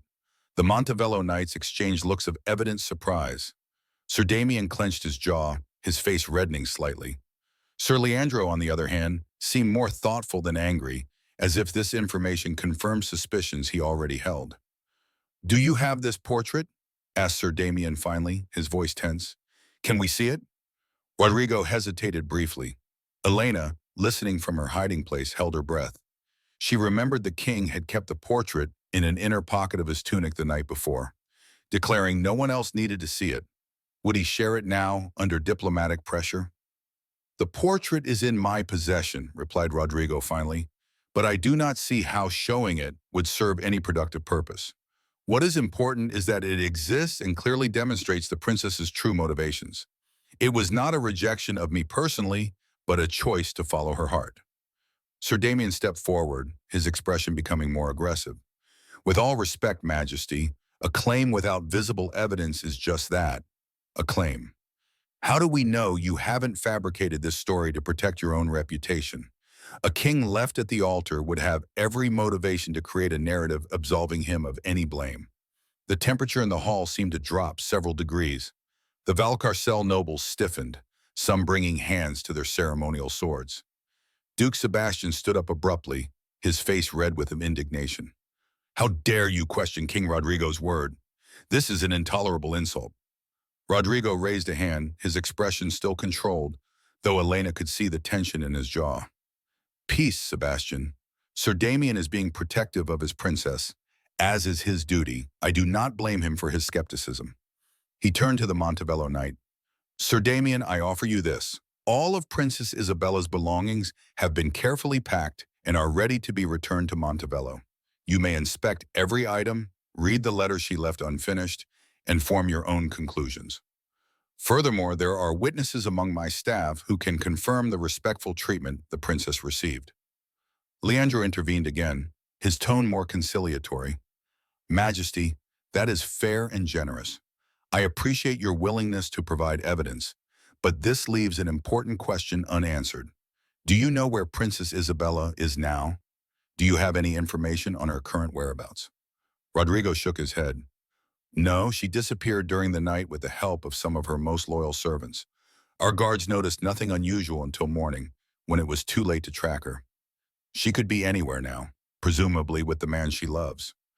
Count Fabian, who had remained silent until now, leaned in to whisper something to the king.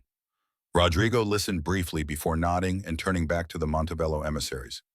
There is another matter we must discuss, continued Rodrigo. This marriage was designed to seal an alliance between our kingdoms, to end years of border tensions and trade conflicts. Princess Isabella's flight places that alliance in grave danger. We need to determine how to proceed in a way that preserves peace between Valcarcel and Montebello. Sir Damien crossed his arms over his chest, his expression hardening again. King Eduardo will be furious when he learns his daughter has fled. The shame for the House of Montebello is considerable. I am not authorized to negotiate alliance terms without consulting my king first, but I can tell you this complicates our relations enormously. Rodrigo nodded as if he had expected exactly that response. I understand. I propose the following. We will give you time to return to Montebello, inform King Eduardo of the situation, and allow him to decide how he wishes to proceed. Meanwhile, Valcarcel will maintain a peaceful and defensive posture. We will take no hostile action, but neither will we accept threats or provocations. Does that seem reasonable? The Montebello knights gathered in a tight circle, discussing among themselves in low voices. Elena leaned in slightly, trying to hear better, but their voices were too low to distinguish individual words. After several minutes of deliberation, Sir Damien turned to the king. It is reasonable, Majesty. We will depart tomorrow at dawn with the princess's belongings and a full report of this situation. King Eduardo will make the final decision on how to respond. I hope for the sake of both kingdoms, a peaceful resolution can be found. As do I, responded Rodrigo, his tone suggesting genuine relief that immediate confrontation had been avoided. Don Pasquale will coordinate the transfer of the princess's belongings.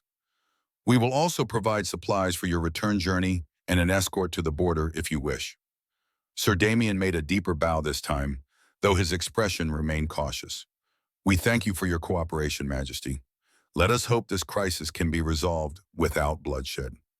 The formal audience ended, and the Montebello emissaries withdrew from the Great Hall. Elena watched as they left, noticing especially Sir Leandro, who seemed less convinced of Rodrigo's guilt than his companions. There was something in his thoughtful expression suggesting he was processing the information more nuancedly than simply accepting or rejecting the presented narrative. When the Montebello knights had fully exited, Rodrigo relaxed visibly on his throne. He removed his crown, handing it to an attendant, and rubbed his temples with a tired gesture. The nobles of his court approached immediately, each offering opinions and advice on how to proceed. Elena decided she had heard enough and should return to her tasks before anyone noticed her absence. As she moved silently away from her listening post, she almost collided with Inés, who appeared suddenly from a side hallway. Elena, I've been looking for you everywhere, whispered Inés urgently, grabbing Elena's arm. Doña Beatriz needs you in the kitchens immediately. A merchant has arrived with a huge shipment of spices, and she needs help inventorying and storing everything. Elena nodded, following Inés back toward the kitchens. As they walked, her mind continued processing everything she had heard in the Great Hall. The situation was delicate, balanced on a knife edge between peace and potential conflict. Everything now depended on how King Eduardo of Montebello would react when he received the news about his daughter. The following days at the castle were strangely tense but relatively quiet. The Montebello knights departed at dawn the next day, as promised, taking with them the numerous trunks of Princess Isabella's belongings. Elena watched from a kitchen window as the caravan left through the main castle gate, horses heavily laden and riders wearing serious expressions. The castle routine gradually began to normalize, though there was a persistent feeling of waiting for the other shoe to drop, waiting for news from Montebello on how King Eduardo would respond to the crisis.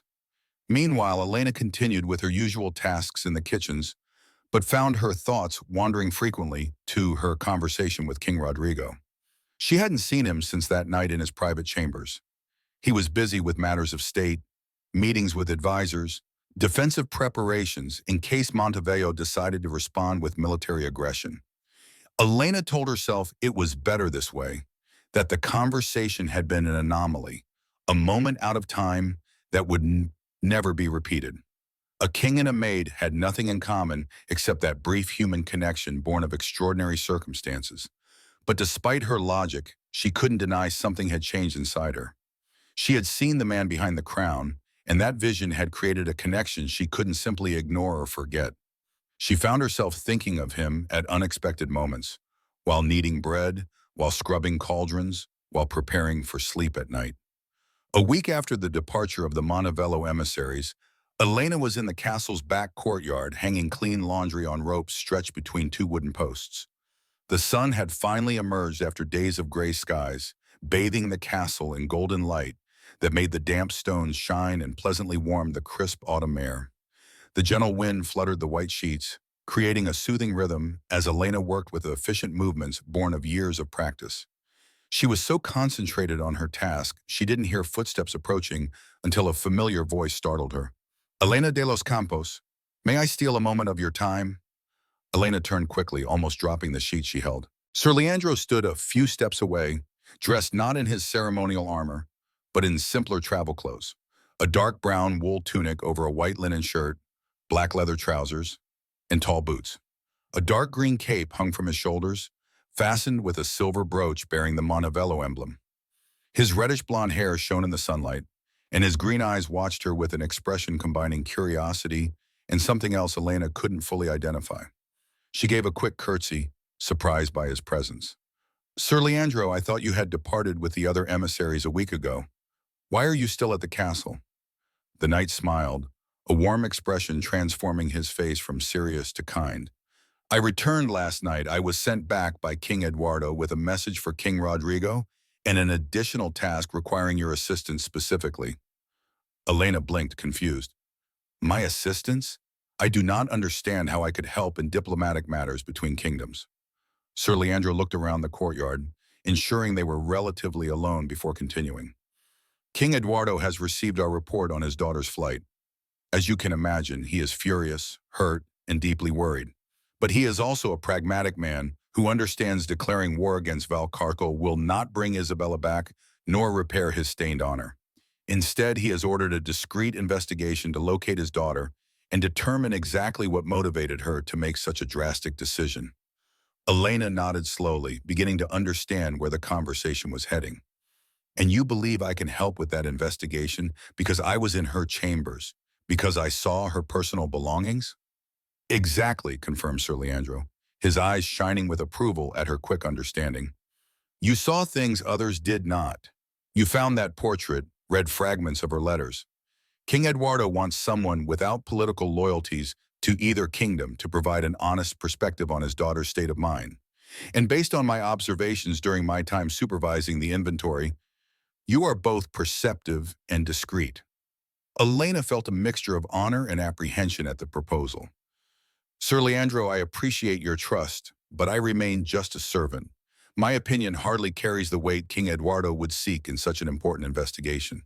The knight shook his head, taking a step closer. "On the contrary, Elena, precisely because you are a servant, because you have no political agenda to advance, your perspective is valuable. Nobles and diplomats are always manipulating information for their own benefit. But someone like you, who simply observes and reports honestly what she sees, that is rare and precious." Before Elena could respond, they heard the sound of heavy footsteps approaching. Don Pasquale appeared from a side door accompanied by two castle guards. The steward stopped abruptly upon seeing Sir Leandro speaking with Elena, his expression showing surprise, followed quickly by professional caution. "Sir Leandro, I did not know you had returned to the castle," said Don Pasquale in a carefully neutral tone. "Is there something I can assist you with?" Sir Leandro turned to the steward with a polite smile. "Don Pasquale, how timely to find you. I have just returned with a message from King Eduardo for King Rodrigo. I also have a formal request. King Eduardo wishes for Elena de los Campos to travel to Montevideo as part of our investigation into Princess Isabella's disappearance.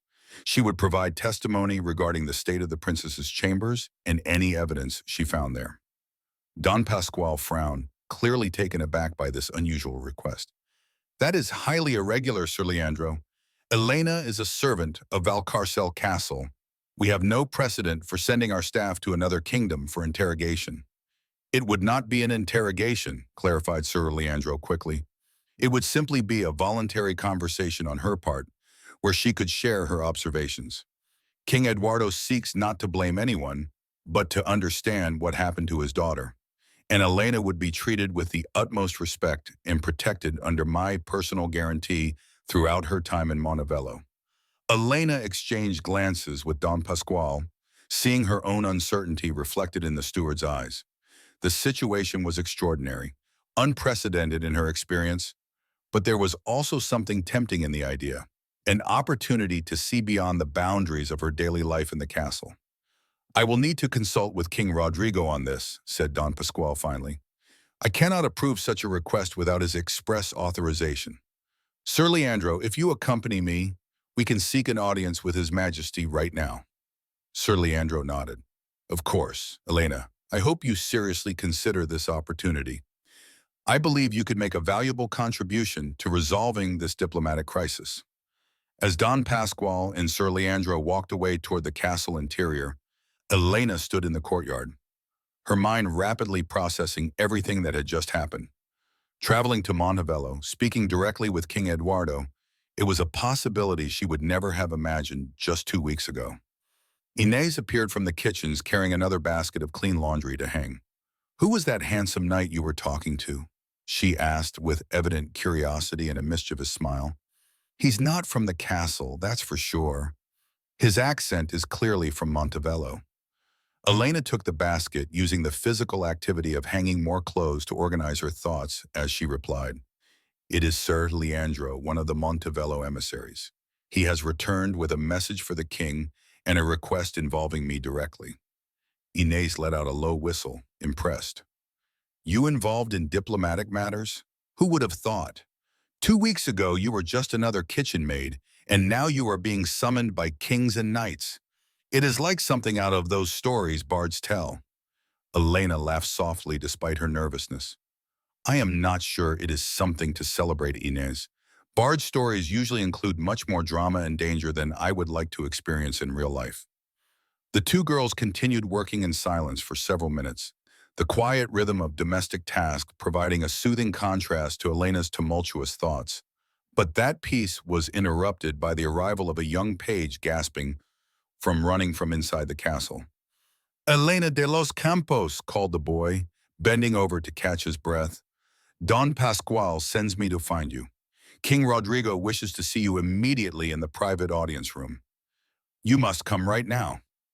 Elena exchanged a significant look with Inez before wiping her hands on her apron and following the page. As they walked through the familiar castle corridors, Elena felt her heart beating faster and faster.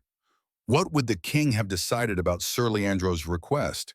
And why did he want to see her personally instead of simply sending a response through Don Pasquale? The private audience room was much smaller and more intimate than the great hall where formal audiences were held. It was a circular room located in one of the castle towers with tall windows providing abundant natural light. The furniture was comfortable but elegant. Several leather armchairs arranged around a low-polished wooden table, shelves full of books and documents, and an elaborate desk where the king could work on matters requiring concentration without the distractions of the full court. When Elena entered, she found Rodrigo standing by one of the windows, looking out. He wore a simpler tunic than his ceremonial robes, in navy blue tones with discreet silver embroidery on the cuffs. He wore no crown, and his black hair was slightly disheveled, as if he had run his hands through it repeatedly. Don Pasquale stood by the desk, and Sir Leandro occupied one of the armchairs with an expectant expression on his face. Elena made a deep curtsy. Majesty, you summoned me. Rodrigo turned from the window, and Elena felt the impact of his dark, intense gaze. There was something different in his expression now, a complexity she hadn't seen before. Concern mixed with something else that might have been possessiveness or protection. Elena, Sir Leandro has informed me of King Eduardo's request, began Rodrigo, walking slowly toward the center of the room. He wants you to travel to Montevello to provide testimony regarding your time in Princess Isabella's chambers. It is an unusual request, and I admit my first inclination was to reject it immediately. Elena felt a pang of disappointment that had surprised her. She hadn't been sure she wanted to go, but hearing she might be denied the opportunity created a desire she didn't know she had. However, continued Rodrigo, stopping in front of her, I have considered the broader implications. Rejecting this request could be interpreted as Valcarcel having something to hide, that we do not trust our handling of the situation to withstand scrutiny, and given that you are an honest and reliable witness, your testimony will likely help our position more than harm it. Sir Leandro stood up, intervening in a respectful tone. Majesty, I can assure you Elena will be treated with the utmost respect in Montevello. She will travel under my personal protection. She will stay in comfortable rooms in the royal palace and will be free to return to Valcarcel as soon as she has completed her testimony. She will not be held against her will under any circumstances. Rodrigo nodded, though his expression still showed evident reservations. I appreciate your guarantees, Sir Leandro, but my concern is not just for diplomatic protocol. Elena is one of my subjects, and as such, her well-being is my responsibility. He turned to Elena directly. The decision is yours, Elena. I will not force you to go if you do not wish to. But if you decide to accept this task, I want you to know you have my full support and my promise that Valcarcel will not forget you while you are outside our borders. Elena felt the weight of all eyes on her. Rodrigo with his mix of concern and trust, Sir Leandro with hopeful expectation, Don Pasquale with professional caution. It was a decisive moment, one of those crossroads in life where a choice could change everything that came after. She breathed deeply, organizing her thoughts before speaking. Majesty, if you believe my testimony can help resolve this crisis between our kingdoms, then it is my duty to accept. I am not afraid to speak honestly about what I saw, because the truth favors Valcarcel. Princess Isabella was treated with respect and dignity, and any fair investigation will reveal that. Rodrigo studied her intensely for a long moment, and Elena saw something warm and almost proud shine in his dark eyes. You are brave, Elena de los Campos, braver than many warriors I have known. Very well, I accept your decision, Sir Leandro. Elena will travel with you to Montevello under the conditions you have specified, but I add an additional condition. I will send 2 of my own guards as an additional escort. It will not be out of distrust toward you, but as a demonstration that Valcarcel values Elena enough to ensure her personal protection. Sir Leandro bowed his head in acknowledgement. It is fair and reasonable, Majesty. I welcome your additional escort. We plan to depart the day after tomorrow at dawn. That gives time for Elena to prepare and for you to organize the travel details. Don Pasquale intervened, his tone practical. Elena will need more appropriate clothing for travel and for presenting herself before the court of Montevello. She cannot appear before King Eduardo dressed as a kitchen maid, or her testimony will not be taken seriously. Rodrigo nodded. You are right, Pasquale. Order that Elena be provided with a suitable wardrobe, simple dresses, but of good quality, a warm cape for the journey, appropriate footwear. Nothing too elaborate that looks like we are trying to disguise her true position, but dignified enough to properly represent Valcarcel. The next 2 days passed in a whirlwind of activity. Elena was taken to the castle seamstress's quarters, where 3 expert women took her measurements and worked feverishly to create a small wardrobe appropriate for her journey. They made her 3 fine wool dresses, one in dark blue, another in forest green, and a third in burgundy. Each was designed with simple but elegant lines, with long sleeves appropriate for the autumn weather and modest collars embroidered with discreet patterns of silver thread. They also provided her with a thick, dark gray wool cape lined with rabbit fur, genuine leather boots reaching mid-calf, and several fine linen kerchiefs to cover her hair. When Elena saw herself reflected in the full-length mirror in the seamstress's quarters, she barely recognized the woman looking back. She no longer looked like a simple kitchen maid, but someone of more respectable standing, perhaps the daughter of a prosperous merchant or a lower-ranking lady-in-waiting. The dark blue dress she wore enhanced the honey color of her eyes and made her skin look luminous. Her brown hair, now clean and carefully braided under a white linen kerchief, framed her face in a way that accentuated the natural delicacy of her features. "You look beautiful, my child," said the head seamstress, an older woman named Constanza, with arthritic but skillful fingers. "These dresses fit you perfectly. You will represent Valcarcel well at the court of Montevello." Elena felt a mixture of gratitude and nervousness. "Thank you, Doña Constanza. I have never had such fine clothes. I feel as if I am pretending to be someone I am not." The seamstress laughed softly, adjusting a final fold in the dress. "Clothes do not change who you are inside, Elena. They simply allow others to see the value that has always been there. Now go, the king has requested to see you one last time before your departure tomorrow." Elena nodded, feeling nerves settle in her stomach again. She followed a page through the castle corridors to Rodrigo's private chambers, the same place where they had their first intimate conversation. The guards let her pass without question, clearly having received prior instructions about her arrival. Rodrigo was sitting at his desk reviewing documents and maps when Elena entered. He looked up upon hearing her steps, and his expression changed immediately upon seeing her. His dark eyes widened slightly, sweeping over her new appearance with an intensity that made Elena feel heat rise to her cheeks. "Elena," he said, standing up slowly, "you look completely different. Beautiful, of course, but also dignified and respectable. Exactly how a representative of Valcarcel should look." Elena gave a curtsy, grateful the gesture gave her a moment to recover her composure. "Thank you, Majesty. The seamstresses have done a wonderful job in such a short time."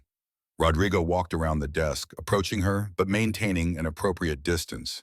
He wore a dark green velvet tunic with gold embroidery, and his hair was combed back in a way that fully revealed his face of marked features. There was something in his expression Elena couldn't fully decipher. Concern, yes, but also something deeper and more personal. "I have called you because I want to ensure you are completely prepared for this journey," began Rodrigo, his tone more serious than in previous encounters. "Montevello is not hostile territory exactly, but the situation is delicate. King Eduardo will be seeking answers, and some in his court might try to pressure you or manipulate your testimony for their own ends." Elena nodded, understanding the gravity of the situation. "I understand, Majesty, but I can only tell the truth about what I saw. I do not have the skill to invent convincing lies. And frankly, I do not see why I should when the truth favors Valcarcel." A small smile touched Rodrigo's lips. "Your honesty is refreshing, Elena. It is one of the reasons I trust sending you on this mission. But I want you to know you have protection beyond Sir Leandro and the two guards I am sending with you. I have prepared an official letter with my royal seal identifying you as an envoy of Valcarcel under my personal protection. If at any moment you feel threatened or uncomfortable, present this letter and demand to be returned to our territory immediately." He approached his desk and took a rolled parchment sealed with red wax bearing the impression of the rampant lion emblem. He handed it to Elena carefully, his fingers brushing hers briefly in the exchange. The contact was fleeting but electric, causing Elena to feel a shiver run down her arm. "Keep this with you at all times," instructed Rodrigo, his voice lowering to a more intimate tone. "And Elena, I want you to promise something. Promise me you will return to Valcarcel. Do not let anything or anyone keep you in Montevello longer than absolutely necessary." There was something in the way he said it, an intensity in his dark eyes that made Elena's heart beat faster. "I promise, Majesty. Montevello is not my home. Valcarcel is, and I will return as soon as my testimony is complete." Rodrigo held her gaze for a long moment, and Elena felt the air between them charged with something unspoken, a connection going beyond words and protocol. Finally, the king broke eye contact, moving away toward the window in a gesture that seemed designed to put physical distance between them. "There is another thing I need to tell you," continued Rodrigo, his voice now more controlled, though Elena could detect underlying tension. "During your absence, I have been reflecting on my situation. The marriage to Princess Isabella was designed to secure an alliance, but clearly it was not the right path. When you return from Montevello, when this diplomatic crisis is resolved one way or another, I will need to consider other options for the future of the kingdom." Elena felt a pang of something she didn't want to examine too closely. "Another arranged marriage, Majesty?" Rodrigo turned to look at her, and there was something vulnerable in his expression. Perhaps, or perhaps something different, something not dictated completely by political convenience. Our conversation weeks ago, your perspective on love versus duty, made me think of possibilities I had never considered before.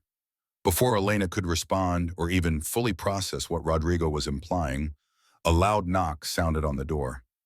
Don Pascual entered without waiting for permission, his expression showing evident urgency. Majesty, forgive the interruption, but an urgent messenger has arrived from the northern border. There are troop movements requiring your immediate attention. Rodrigo tensed, his expression changing instantly from vulnerable to completely regal. I understand. I will be there in a moment. He turned to Elena. I must attend to this. Elena, may the winds be favorable on your journey, and remember your promise. Elena made a deep curtsy. I will not forget it, Majesty. As she left the royal apartments, her mind was a whirlwind of confused thoughts. What exactly had Rodrigo meant by his words about considering something different? Was he simply expressing philosophical frustration with arranged marriages? Or was there something more personal in his words? Elena shook herself mentally, reminding herself it was dangerous to read too much into a king's words. Monarchs didn't marry kitchen maids, regardless of what kind of personal connection might exist between them. That night, Elena slept little. She lay awake on her cot, listening to the soft breathing of her roommates, thinking about the journey that would begin at dawn. It was terrifying and exciting at the same time, an adventure beyond anything she had imagined for her life. Dawn came too soon. Elena rose before the other maids, washing with cold water and dressing in the forest green dress and the thick cape that would keep the autumn cold at bay during the journey. She packed her other belongings in a simple leather travel bag she had been provided, including Rodrigo's precious sealed letter, which represented her protection and safe conduct. In the main castle courtyard, she found Sir Leandro already waiting, mounted on a magnificent chestnut horse with worked leather harnesses. There were 4 other saddled horses, 2 for the Valcarcel guards accompanying her, 1 for her, and a spare loaded with supplies. The 2 guards assigned as her escort were middle-aged men with serious faces and professional expressions, armed with swords and dressed in Valcarcel's crimson and gold liveries. Good morning, Elena, greeted Sir Leandro with a warm smile. I hope you rested well. We have several days of travel ahead. Elena nodded, though the truth was she had slept very little. I am ready, Sir Leandro, though I must admit I am not a very experienced rider. I hope I do not delay our journey. The knight laughed softly. Do not worry. We have chosen a docile horse with a smooth gait for you, and we will travel at a comfortable pace. It is not a race, but a diplomatic journey. One of the Valcarcel guards, a man named Tomas, with battle scars on his face but kind eyes, approached to help Elena mount. My lady, he said respectfully, using a title Elena had never heard applied to her before. Allow me to assist you. With his help, Elena managed to mount the horse, a gray mare with gentle eyes that immediately gave her confidence. She settled into the saddle as best she could, gripping the reins with hands trembling slightly from nervousness. As the group prepared to depart, Elena looked toward the castle windows, wondering if Rodrigo would be watching her leave. She didn't see him, but she felt his presence somehow, an invisible connection stretching between them even as she prepared to move away. Ready? Asked Sir Leandro, positioning his horse beside Elena's. As ready as I can be, replied Elena, straightening her back and breathing deeply. The group departed, the horses' hooves echoing against the courtyard stones as they passed under the castle's entrance arch and out into the wider world. Elena turned one last time to look at the towers and walls that had been her home for so long, burning the image into her memory. The journey to Montevello would take approximately 5 days, crossing cultivated fields, small villages, and eventually the mountains marking the border between the 2 kingdoms. During the first day of travel, Sir Leandro proved to be a pleasant and conversational companion, sharing stories about his homeland and asking respectful questions about Elena's life in Valcarcel. Tell me, Elena, he asked as they rode along a tree-lined path with leaves beginning to turn golden and reddish tones. What motivated you to accept this task? Many people in your position would have refused out of fear or simple lack of interest in matters so far above their usual station. Elena considered the question carefully as she guided her mare around a patch of rocks on the path. Honestly, I think it was a combination of things. Curiosity, certainly, to see more of the world beyond the castle, but also a sense that I could contribute to something valuable. If my honest testimony can help prevent a conflict between Valcarcel and Montevello, then it is worth any personal discomfort I experience. Sir Leandro nodded with approval. That is a noble answer. It makes me think I judged your character correctly when I observed you working in the princess's chambers. There is an integrity in you that is rare, Elena, especially in the circles where kings and nobles operate. The days of travel passed with a routine that gradually became familiar to Elena.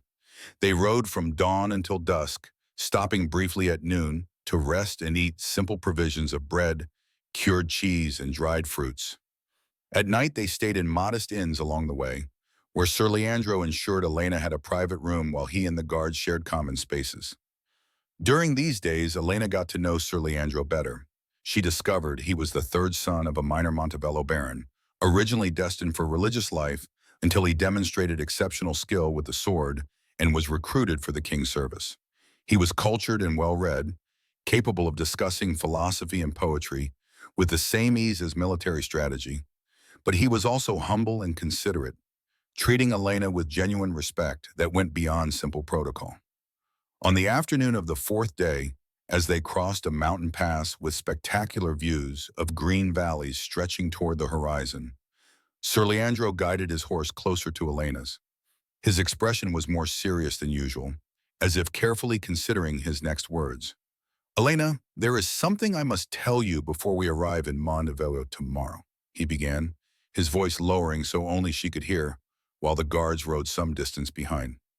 King Eduardo is a just man, but also deeply wounded by his daughter's flight. There have been rumors at court, speculations about who Isabella's secret lover might be. Some nobles have suggested it must be someone completely unacceptable, perhaps a commoner, or even a servant from her own retinue. Elena frowned, processing this information. And does that really matter? If Isabella loved him, his social position should be secondary. Sir Leandro sighed. In an ideal world, you would be right. But for a king, the position of whom his daughter chose over a royal dynastic marriage matters enormously. If the lover is at least of minor nobility, it can be seen as a matter of heart superseding duty. But if he is truly someone of common origin, it will be seen as an additional humiliation for the royal house of Montevello. Elena nodded slowly, beginning to understand the political complexities surrounding the situation. And what do they expect me to reveal about this? The portrait I found showed no identifiable emblem. I have no way of knowing who that man was. I know, replied Sir Leandro, but King Eduardo hopes you might remember some detail from the letters or Isabella's personal objects that could provide clues. He will also want to hear your general impression of her emotional state, whether she seemed to be acting under duress or freely following her heart. The group continued their ascent through the mountain pass, the air becoming thinner and colder as they gained altitude. Elena pulled her cape tighter around her shoulders, grateful for the quality of the garment protecting her from the cutting wind blowing between the rocky peaks. When they finally crossed the highest point of the pass and began the descent into Montevello territory, Elena could see for the first time the land that had been Princess Isabella's home. The landscape was different from Valcarcel, more mountainous and rugged, with dense pine forests covering the lower slopes and small stone villages clinging to the inclines like birds' nests. In the distance, barely visible on the horizon, rose what must be the capital of Montevello, its royal castle dominating the surrounding landscape from a prominent hill. It is beautiful, murmured Elena, genuinely impressed by the view. Sir Leandro smiled with evident pride. Montevello has a rugged beauty that differs from the softer plains of Valcarcel. Our lands are less fertile, but rich in minerals and timber, and our people are resilient, forged by the mountains they call home. They spent that last night in a larger and more comfortable inn than the previous ones, located in a prosperous mountain town, serving as a commercial hub for the region. The inn was full of merchants, travelers, and locals, creating a lively and noisy atmosphere, contrasting with the quiet of the smaller inns where they had stayed previously. Elena dined in her private room, too nervous about the next day's arrival to have much appetite. Sir Leandro had explained they would arrive at the royal castle of Montevello at noon, and that she would likely be received by King Eduardo that same afternoon. The prospect of standing before a foreign king, of being interrogated on matters with enormous diplomatic implications, filled her with anxiety that made her stomach twist in knots. She stayed awake for hours, sitting by her room window, looking at the bright stars dotting the night sky. Her thoughts inevitably wandered to Rodrigo, wondering what he would be doing at that moment, if he thought of her at all, or if he had already forgotten her amidst his many royal responsibilities. The sealed letter she carried near her heart, kept in an inner pocket of her dress, was a tangible reminder of their connection, but also of the distance separating them in every sense that mattered. Dawn arrived with clear skies and fresh mountain air. Elena dressed with special care, choosing the burgundy dress, which was the most formal of the three she owned. She braided her hair meticulously before covering it with the finest linen kerchief and ensured every aspect of her appearance was impeccable. She needed to project dignity and confidence, even if inside she felt like an imposter playing a role far above her true station. The final journey toward the capital of Montevello was both beautiful and tense. The road wound through dense forests and picturesque valleys, crossing stone bridges over crystal-clear mountain rivers. As they approached the city, they began to encounter more traffic. Merchant caravans, peasants driving carts loaded with produce to sell in the capital's markets, pilgrims traveling toward religious shrines in the mountains. Finally, the capital of Montevello revealed itself before them in all its glory. It was an impressive city built on terraces ascending the mountainside, with the royal castle crowning the summit like a jewel in a crown. The city walls were thick and high, built with local gray stone that shone almost silver in the sunlight. Watchtowers rose at regular intervals, and crimson banners with the double-headed eagle of Montevello fluttered from every prominent point. As they passed through the main city gates, guarded by soldiers with polished armor and ceremonial spears, Elena felt the weight of countless gazes on her. The citizens of Montevello stopped their activities to watch the small retinue pass, whispering among themselves with evident curiosity. Elena kept her head high and back straight, reminding herself she represented Valcarcel and could not show weakness or uncertainty. The city streets were steep and narrow, paved with stone cobbles polished by centuries of use. Stone and wood buildings rose on both sides, some 3 or 4 stories high, with wrought iron balconies from which people leaned out to watch the retinue pass. The air smelled of wood smoke, freshly baked bread, and the pungent aroma of spices sold in the markets. As they ascended toward the castle, the buildings gradually became more imposing. Noble mansions with walled gardens, administrative buildings with carved columns, a magnificent cathedral with spires rising toward the sky. Finally, they arrived at the gates of the castle itself, a massive structure of dark gray stone with towers that seemed to touch the clouds. The castle guards, recognizing Sir Leandro, opened the gates immediately. The group entered a main courtyard, even larger than Valcarcel's, surrounded by buildings of various purposes: stables, barracks, warehouses, chapels. Servants and soldiers moved with determined purpose, creating an atmosphere of organized activity. Sir Leandro dismounted agilely and approached to help Elena down from her horse. His hands were firm and gentle as he guided her to the ground and offered a reassuring smile. "Welcome to Montevello, Elena. I know this must be overwhelming, but remember, you only need to be honest. That honesty is your best protection." Elena nodded, grateful for his words of encouragement. The Valcarcel guards who had accompanied her dismounted as well, staying close to her in a subtle but evident protective formation. An older steward, dressed in formal livery and Montevello colors, approached with a measured step. "Sir Leandro, welcome back. King Eduardo has been informed of your arrival and wishes to see you in the council room within an hour. The guest from Valcarcel is to be taken to the chambers prepared for her, where she may refresh herself from the journey." Sir Leandro nodded. "Thank you, Master Wilhelm. Elena, I will show you to your rooms. Then you will have time to rest briefly before your audience with the king." Elena followed Sir Leandro through elaborately decorated corridors, very different from the more austere style of Valcarcel. Here, the walls were covered with tapestries rich in vibrant colors depicting scenes from Montevello's history: glorious battles, royal coronations, harvest celebrations. Crystal chandeliers hung from the ceilings, and thick dyed wool carpets covered the polished stone floors. The chambers assigned to her were surprisingly luxurious for someone of her position. It was a small but elegant suite with a main room containing a four-poster bed with sky blue silk curtains, several upholstered armchairs, an elaborate desk, and a white marble fireplace where a cozy fire already burned. A side door revealed a small dressing room and a bathing area with a copper tub and hot water waiting. "These chambers are magnificent," murmured Elena, turning slowly to take it all in. "Too magnificent for someone like me." Sir Leandro smiled. "King Eduardo wants to ensure you feel comfortable and well treated. He does not want to give you any reason to feel you are being coerced or intimidated. Rest a little, wash if you wish. I will send a maid to help you prepare. I will return in approximately 45 minutes to escort you to your audience with the king." After Sir Leandro withdrew, Elena stood alone in the opulent chambers, feeling the weight of what she was about to face. She approached the window, offering a spectacular view of the city spreading below and the mountains rising in the distance. It was beautiful but also alien, a reminder she was far from home, in unknown territory, about to be interrogated by a king who had every reason to be angry and suspicious. A young maid arrived shortly after, a shy girl of perhaps 16 who introduced herself as Sophia.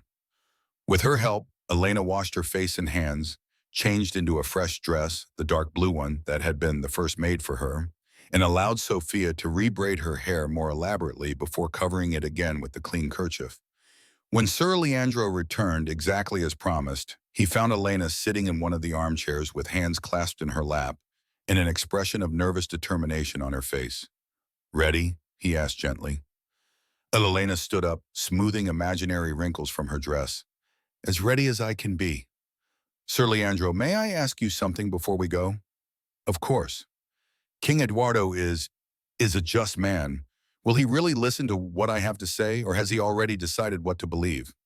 Sir Leandro considered the question seriously before answering. "Eduardo is a just king, though at this moment he is also a wounded and humiliated father. He will do his best to listen objectively, but I cannot promise it will be easy. However, I trust your honesty will shine even through his pain." Elena nodded, breathing deeply to center herself. "Then let us go. The sooner this begins, the sooner I can return home." The council room was a large and impressive room with high ceilings supported by marble columns. A long, dark oak table dominated the center of the space, surrounded by carved, high-backed chairs. At the head of the table, in a chair more elaborate than the others, sat King Eduardo of Montebello. Eduardo was a man of about 50 with silver gray hair and a trimmed beard of the same color. His face showed traces of what had once been extraordinary masculine beauty, now marked by lines of worry and the weight of years of leadership. His eyes, of the same intense blue Elena had seen in the portrait of Isabella's lover, studied Elena with a mixture of curiosity and barely contained pain. He wore a dark purple velvet tunic embroidered with gold threads, and a simpler crown than Rodrigo's rested on his silver hair. Around him sat several advisors and nobles, all watching Elena with expressions ranging from neutral curiosity to frank hostility. She recognized Sir Damien among them, his weathered face showing the same distrust she had seen in Valcarcel. Elena made a deep curtsy, holding the position until the king gave her permission to straighten. Her heart beat so loudly she feared everyone in the room could hear it. "Rise, Elena de los Campos," said Eduardo, with a deep, resonant voice that, despite his evident pain, maintained a quality of natural authority. "You are welcome in Montebello, though the circumstances of your visit are regrettable." Elena straightened slowly, keeping her gaze respectfully lowered. "Thank you for receiving me, Majesty. I am here to provide any information that may help clarify your daughter's situation." Eduardo nodded, gesturing toward an empty chair facing the table. "Sit, please. There is no need for you to remain standing throughout this conversation. Sir Leandro has informed me you were one of the maids assigned to collect the belongings my daughter left behind. I want you to tell me everything you saw, everything you found, without omitting any detail you can recall." Elena took a seat, aware of all eyes fixed on her. She breathed deeply, organizing her thoughts before beginning. "Majesty, I was sent to Princess Isabella's chambers, along with two other maids, by Don Pascual de Villarreal, the steward of Valcarcel Castle.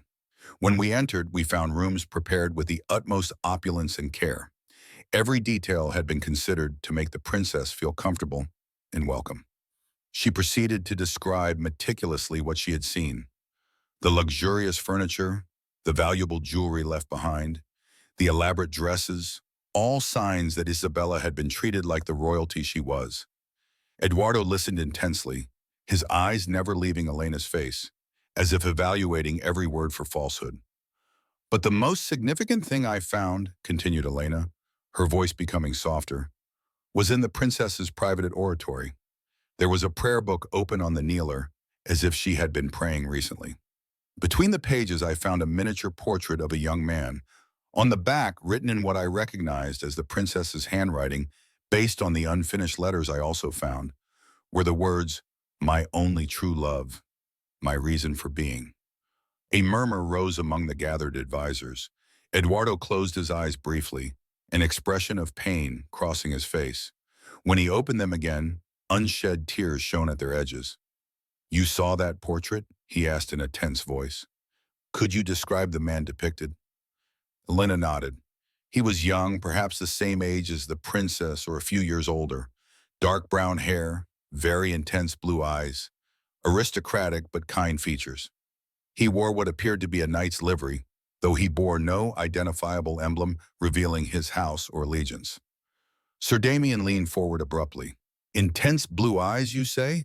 Of the type of blue characteristic of the royal bloodline of Montevello?" Elena hesitated, remembering the similarity she had noticed between the portrait's eyes and King Eduardo's. "Now that you mention it, yes, they were very similar in color to His Majesty's." Eduardo stood up abruptly, walking toward a tall window overlooking the mountains. His posture was tense, his hands clenched into fists at his sides. The advisors exchanged significant glances, clearly understanding something Elena didn't yet fully grasp. "Continue," ordered Eduardo without turning. "What else did you find? Were there letters, messages, any indication of how my daughter planned to escape or where she planned to go?" Elena described the unfinished letters she had seen, quoting the fragments she could remember about Isabella's heart divided between duty and love. She explained she had found no evidence of concrete escape plans, only the emotional agony of a woman trapped between what was expected of her and what her heart desired. "Based on everything I saw," concluded Elena carefully, "Princess Isabella did not flee because she was mistreated in Valcarcel or because King Rodrigo caused her any harm. She fled because her heart already belonged to another man, and she could not bear the idea of marrying someone else regardless of the advantages such a union offered." Eduardo finally turned from the window, and Elena was surprised to see silent tears running down his cheeks, shining in the deep lines of his face. He didn't try to hide or wipe them, allowing his pain to be visible before everyone present. "She was always a romantic child," he said with a voice broken by emotion. "Even when she was little, she loved stories of true love, of brave knights and noble maidens overcoming impossible obstacles to be together. Her mother, may the heavens have her in glory, used to say Isabella had a heart too big to be contained by the restrictions of royal duty, and now she has chosen that romance above everything else, including her own family." One of the advisors, an older man with a white beard and severe expression, intervened with a harsh tone. "Majesty, with all respect, childish romanticism is no excuse for abandoning solemn obligations. Princess Isabella had a duty to this kingdom, to the alliance that had been carefully negotiated.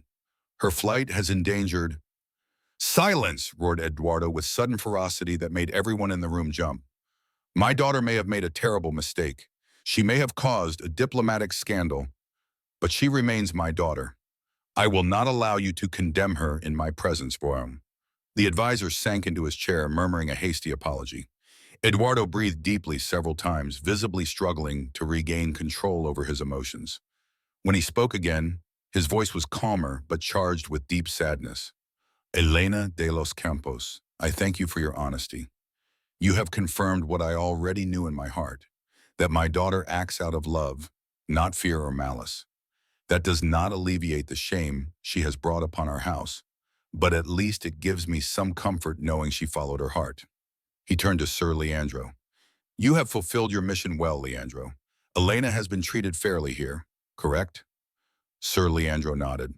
With the utmost respect, Majesty, as you ordered. Eduardo turned his attention back to Elena. You are free to return to Valcartel whenever you wish, with my gratitude for your service in this painful matter. However, if you are willing, I would like to ask you to remain in Montevello for a few more days. I am composing a letter for King Rodrigo, a formal response to this crisis. I would like you to carry it personally as a sign of good faith between our kingdoms. Elena considered the request. Every day spent away from Valcarcel, away from home, felt like an eternity. But refusing this reasonable request from a king who had been so courteous to her seemed inconsiderate. It would be an honor, Majesty. How much time will you need to prepare the letter? 2 days, perhaps 3, replied Eduardo. There is much to consider. Many implications I must weigh with my advisors before committing my thoughts to parchment. Meanwhile, you are my guest. The chambers assigned to you are yours for the time you remain here. If there is anything you need, anything at all, you only have to ask. The formal meeting ended shortly after. Sir Leandro escorted Elena back to her chambers, his expression thoughtful as they walked through the corridors of Montevello Castle. You did extraordinarily well, he commented when they were out of earshot of others. King Eduardo is a difficult man to impress, but I could see your sincerity moved him. You have served both Valcarcel and Montevello with your honesty today. Elena smiled weakly, feeling the day's exhaustion finally catching up with her. I only told the truth. I wouldn't have known how to do anything else. The following days in Montevello passed in a strange sort of limbo. Elena had no specific tasks to fulfill, leaving her with free time she didn't know how to fill. She explored the castle gardens, beautiful even in autumn with their golden leaf trees and carved stone fountains. She visited the castle library, an impressive room full of leather-bound books representing centuries of accumulated knowledge. Sir Leandro became her frequent companion during these days, offering to show her parts of the castle accessible to visitors. He was charming and attentive, their conversations ranging from light topics about music and art to deeper discussions on philosophy and the role of duty versus desire in human life. On the afternoon of the second day, as they walked through the gardens under a clear, bright autumn sky, Sir Leandro stopped by a fountain, turning to look at Elena with a serious expression she hadn't seen on him before. Elena, there is something I have been wanting to tell you, he began, choosing his words carefully. During these days we have spent together, I have come to admire you deeply. Your intelligence, your honesty, your natural grace that transcends your social position.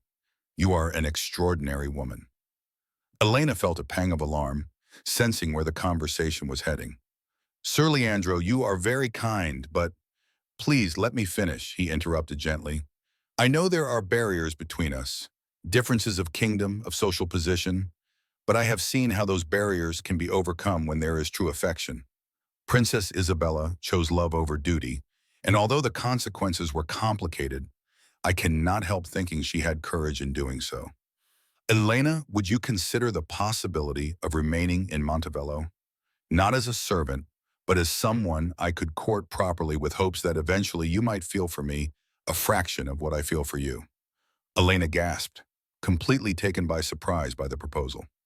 Sir Leandro was a good, kind, intelligent, and attractive man. Any woman in her position should be delighted with such an offer. But as she looked into his hopeful green eyes, all she could see in her mind were other eyes, dark as midnight, belonging to a king days away in another kingdom. Sir Leandro, she began softly, searching for words that would be honest without being cruel. Your affection honors me more than I can express. You are a wonderful man, and any woman would be lucky to have your attention. But my heart is already committed, even if it is to an impossible dream. It would not be fair to you to accept your courtship when I know I cannot return your feelings in the way you deserve. Sir Leandro closed his eyes briefly, a sad smile crossing his face. It is King Rodrigo, isn't it? I have seen how your eyes light up when you speak of Valcarcel, how you occasionally touch that spot on your dress where you keep his sealed letter. And I have noticed, too, that you never call him simply the king, but always King Rodrigo, as if his name held special meaning for you. Elena felt tears burning in her eyes, surprised by how perceptive Sir Leandro had been. "It is foolishness," she whispered. "A king and a maid. There is no possible future in such feelings. But still, I cannot deny them or pretend they do not exist." Sir Leandro reached out, taking Elena's hand gently. "It is not foolishness to love someone noble of character, regardless of external barriers. And I have heard enough about King Rodrigo to know he is a man of honor. Perhaps, Elena, your impossible dream is not as impossible as you think. Times are changing. Princess Isabella has shown us that the heart must sometimes prevail over political convenience. Who can say what other changes might come?" Before Elena could respond, a page came running through the garden, gasping from effort. "Sir Leandro, Elena de los Campos, King Eduardo requests your immediate presence in the council room. An urgent messenger has arrived from Valcarcel." Elena and Sir Leandro exchanged alarmed glances before hurrying back to the castle. As they ran through the corridors, Elena's mind raced with possibilities. What could be so urgent as to require a special messenger? Had something terrible happened in Valcarcel? Was Rodrigo in danger? When they entered the council room, they found Eduardo seated in his usual place, holding a parchment with the broken seal of Valcarcel. His expression was inscrutable, but there was a tension in his shoulders suggesting the news was not simple. Standing by the door was one of the guards who had accompanied Elena from Valcarcel, covered in road dust and clearly exhausted from riding at great speed. "Elena de los Campos," said Eduardo, his voice charged with an emotion she couldn't identify. "I have received a letter from King Rodrigo of Valcarcel that significantly changes the situation between our kingdoms. It concerns you directly." Elena felt her heart stop. "Majesty?" Eduardo handed her the parchment. "Read it yourself. I believe King Rodrigo's words will be more meaningful coming directly from his own pen." With trembling hands, Elena took the parchment and began to read. The handwriting was strong and decisive, clearly Rodrigo's hand. "To His Majesty, King Eduardo of Montevello, I write regarding the crisis that has arisen between our kingdoms due to the flight of your daughter, Princess Isabella. I have had time to reflect on these events and the lessons they teach us about love, duty, and the choices we make as leaders and as men. Princess Isabella followed her heart, choosing true love over political convenience. Although the consequences of her choice have been complicated, I cannot completely condemn her decision. I have come to understand there is something noble in refusing to live a lie, in choosing the authenticity of the heart over the expectations of others. This understanding has led me to my own revelation. During the brief time since the day of my failed wedding, I have met someone whose honesty, grace, and genuine kindness have touched my heart in ways I never anticipated. She is a woman of humble origin without title or wealth, but she possesses a nobility of character surpassing that of many aristocrats I have known. Therefore, I propose the following. Instead of seeking another political marriage alliance with some foreign princess, I wish to follow my own heart as Princess Isabella followed hers. I wish to court Elena de los Campos, who is currently in your court providing testimony regarding the events leading to your daughter's flight. If she accepts, and in time comes to return my feelings, my intention is to make her my wife and Queen of Valcarcel. I understand this is highly unusual. I understand some will see it as scandalous or inappropriate, but I have learned that the respect of others matters little if I cannot respect myself. And I cannot respect myself if I continue living according to others' expectations instead of the truth of my own heart. As for the alliance between our kingdoms, I propose we build it on more solid foundations than a forced marriage. Mutually beneficial trade, defense treaties, cultural and educational exchanges. We can be allies and friends without the need for marriage ties neither party genuinely desires. I await your response and, more importantly, I await Elena's safe return to Valcarcel, where I can personally express the feelings I have written here. With respect and hope for future friendship, Rodrigo of Valcarcel. Elena read the letter 3 times, unable to believe what her eyes were seeing. The words blurred as tears of joy and amazement filled her eyes. Rodrigo, King Rodrigo, had publicly declared his feelings for her. Not only that, but he had proposed a solution that could preserve peace between the kingdoms while following his heart. She looked up at Eduardo, who watched her with a soft expression that seemed to mix surprise, amusement, and something resembling approval. It seems, Elena de los Campos, that my daughter is not the only one to have inspired royalty to choose love over duty. What do you think of King Rodrigo's proposal? Elena wiped her tears with trembling fingers. Her voice was barely a whisper when she replied, Majesty, I never imagined. I never dreamed such a thing was possible. Eduardo smiled, a genuinely warm expression transforming his serious face. Impossible things have a way of becoming possible when brave hearts are willing to take risks. I have decided to accept King Rodrigo's proposal. I am responding today, offering my blessing for his courtship of you and expressing my hope that this new approach to relations between our kingdoms proves more lasting and authentic than the previous one. Sir Leandro, who had remained silently to the side during this entire exchange, approached with a smile that, though tinged with melancholy, was genuine. Congratulations, Elena. It seems your impossible dream was possible after all. King Rodrigo is a lucky man. Elena turned to him, seeing the sincerity in his green eyes. Sir Leandro, you are an extraordinary man. You will find someone who can love you the way you deserve, someone whose heart is completely free to give to you. Eduardo stood up, walking around the table to be closer to Elena. You will depart tomorrow at dawn, escorted by Sir Leandro and your Valcarcel guards. You will carry my reply letter to King Rodrigo, along with my best wishes for your future. And Elena, when you are Queen of Valcarcel, remember this moment. Remember you chose love and honesty, and let those values guide your reign. That night, Elena could barely sleep. Her mind spun with everything that had happened, with the possibilities opening before her like flowers under the spring sun.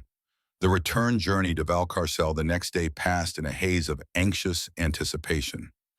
Sir Leandro was an attentive but quiet companion, clearly respecting her need to process everything happening.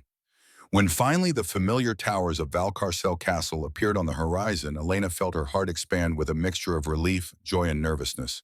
She was home, and Rodrigo was waiting for her. The castle was in a state of organized activity when they arrived. Servants ran to and fro preparing something important.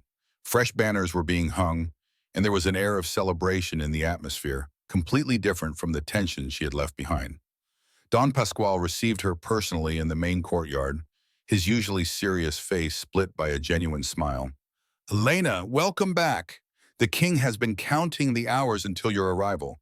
He is waiting for you in the throne room. Come, I will escort you. Elena followed the steward through corridors that seemed brighter and more welcoming than ever before. When the doors of the great hall opened, they revealed a transformed space.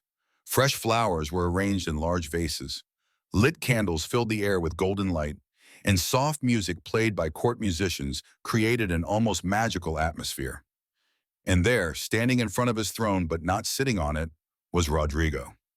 He wore a deep blue velvet tunic embroidered with silver threads, and his black hair was perfectly combed. His crown rested on his head, but what truly captured attention was his expression, a mixture of hope, nervousness, and joy so pure it made him look years younger. When he saw Elena, his face lit up with a smile that completely transformed his usually serious features. He descended from the raised platform and walked toward her with long, determined strides that ate up the distance between them in seconds. Elena, he said her name like a prayer, taking her hands gently but firmly. You have returned. I feared my letter might have frightened you, that you might have decided a mad king declaring his love for a maid was too scandalous to bear. Elena laughed, tears of happiness running freely down her cheeks. Frightened? Rodrigo, your letter was the bravest and most beautiful thing anyone has ever done for me. How could I be frightened when you offered me exactly what my heart desired, but never dared to hope for? Rodrigo raised a hand to gently wipe her tears with his thumb. Then do you accept? Will you accept my courtship? Will you allow me to show you every day how much you have come to mean to me? Yes, whispered Elena, her voice broken by emotion. 1,000 times yes. Rodrigo pulled her into his arms, hugging her with a strength that spoke of weeks of tension and worry finally released. Elena sank into his embrace, feeling the solidity of his chest against her cheek, the warmth of his body enveloping her like a safe haven. When they finally separated, Rodrigo held her hands, looking at her with an intensity that made her heart race. I want to do this correctly, Elena.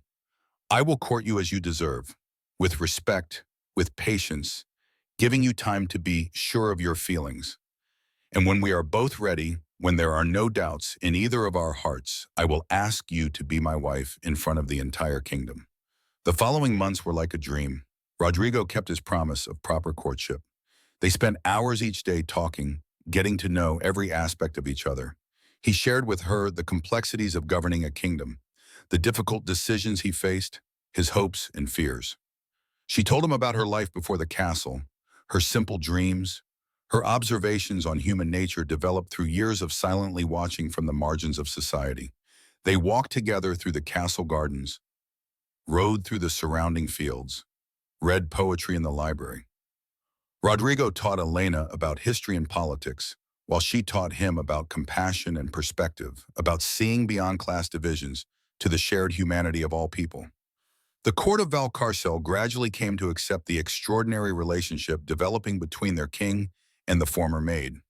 Some nobles initially expressed skepticism or disapproval, but Rodrigo's evident happiness and the natural dignity with which Elena handled her new position gradually won over even the harshest critics. Don Pascual became an unexpected ally, helping Elena navigate the complexities of court protocol and discreetly defending her when rumors or criticisms arose. Doña Beatriz wept tears of joy every time she saw Elena, proud of her girl who had ascended to such incredible heights. News eventually arrived from Montebello. Princess Isabella had been found living happily in a remote villa with her lover, who turned out to be a distant cousin of the Montebello royal family, a minor knight who had captured her heart during a tournament years before.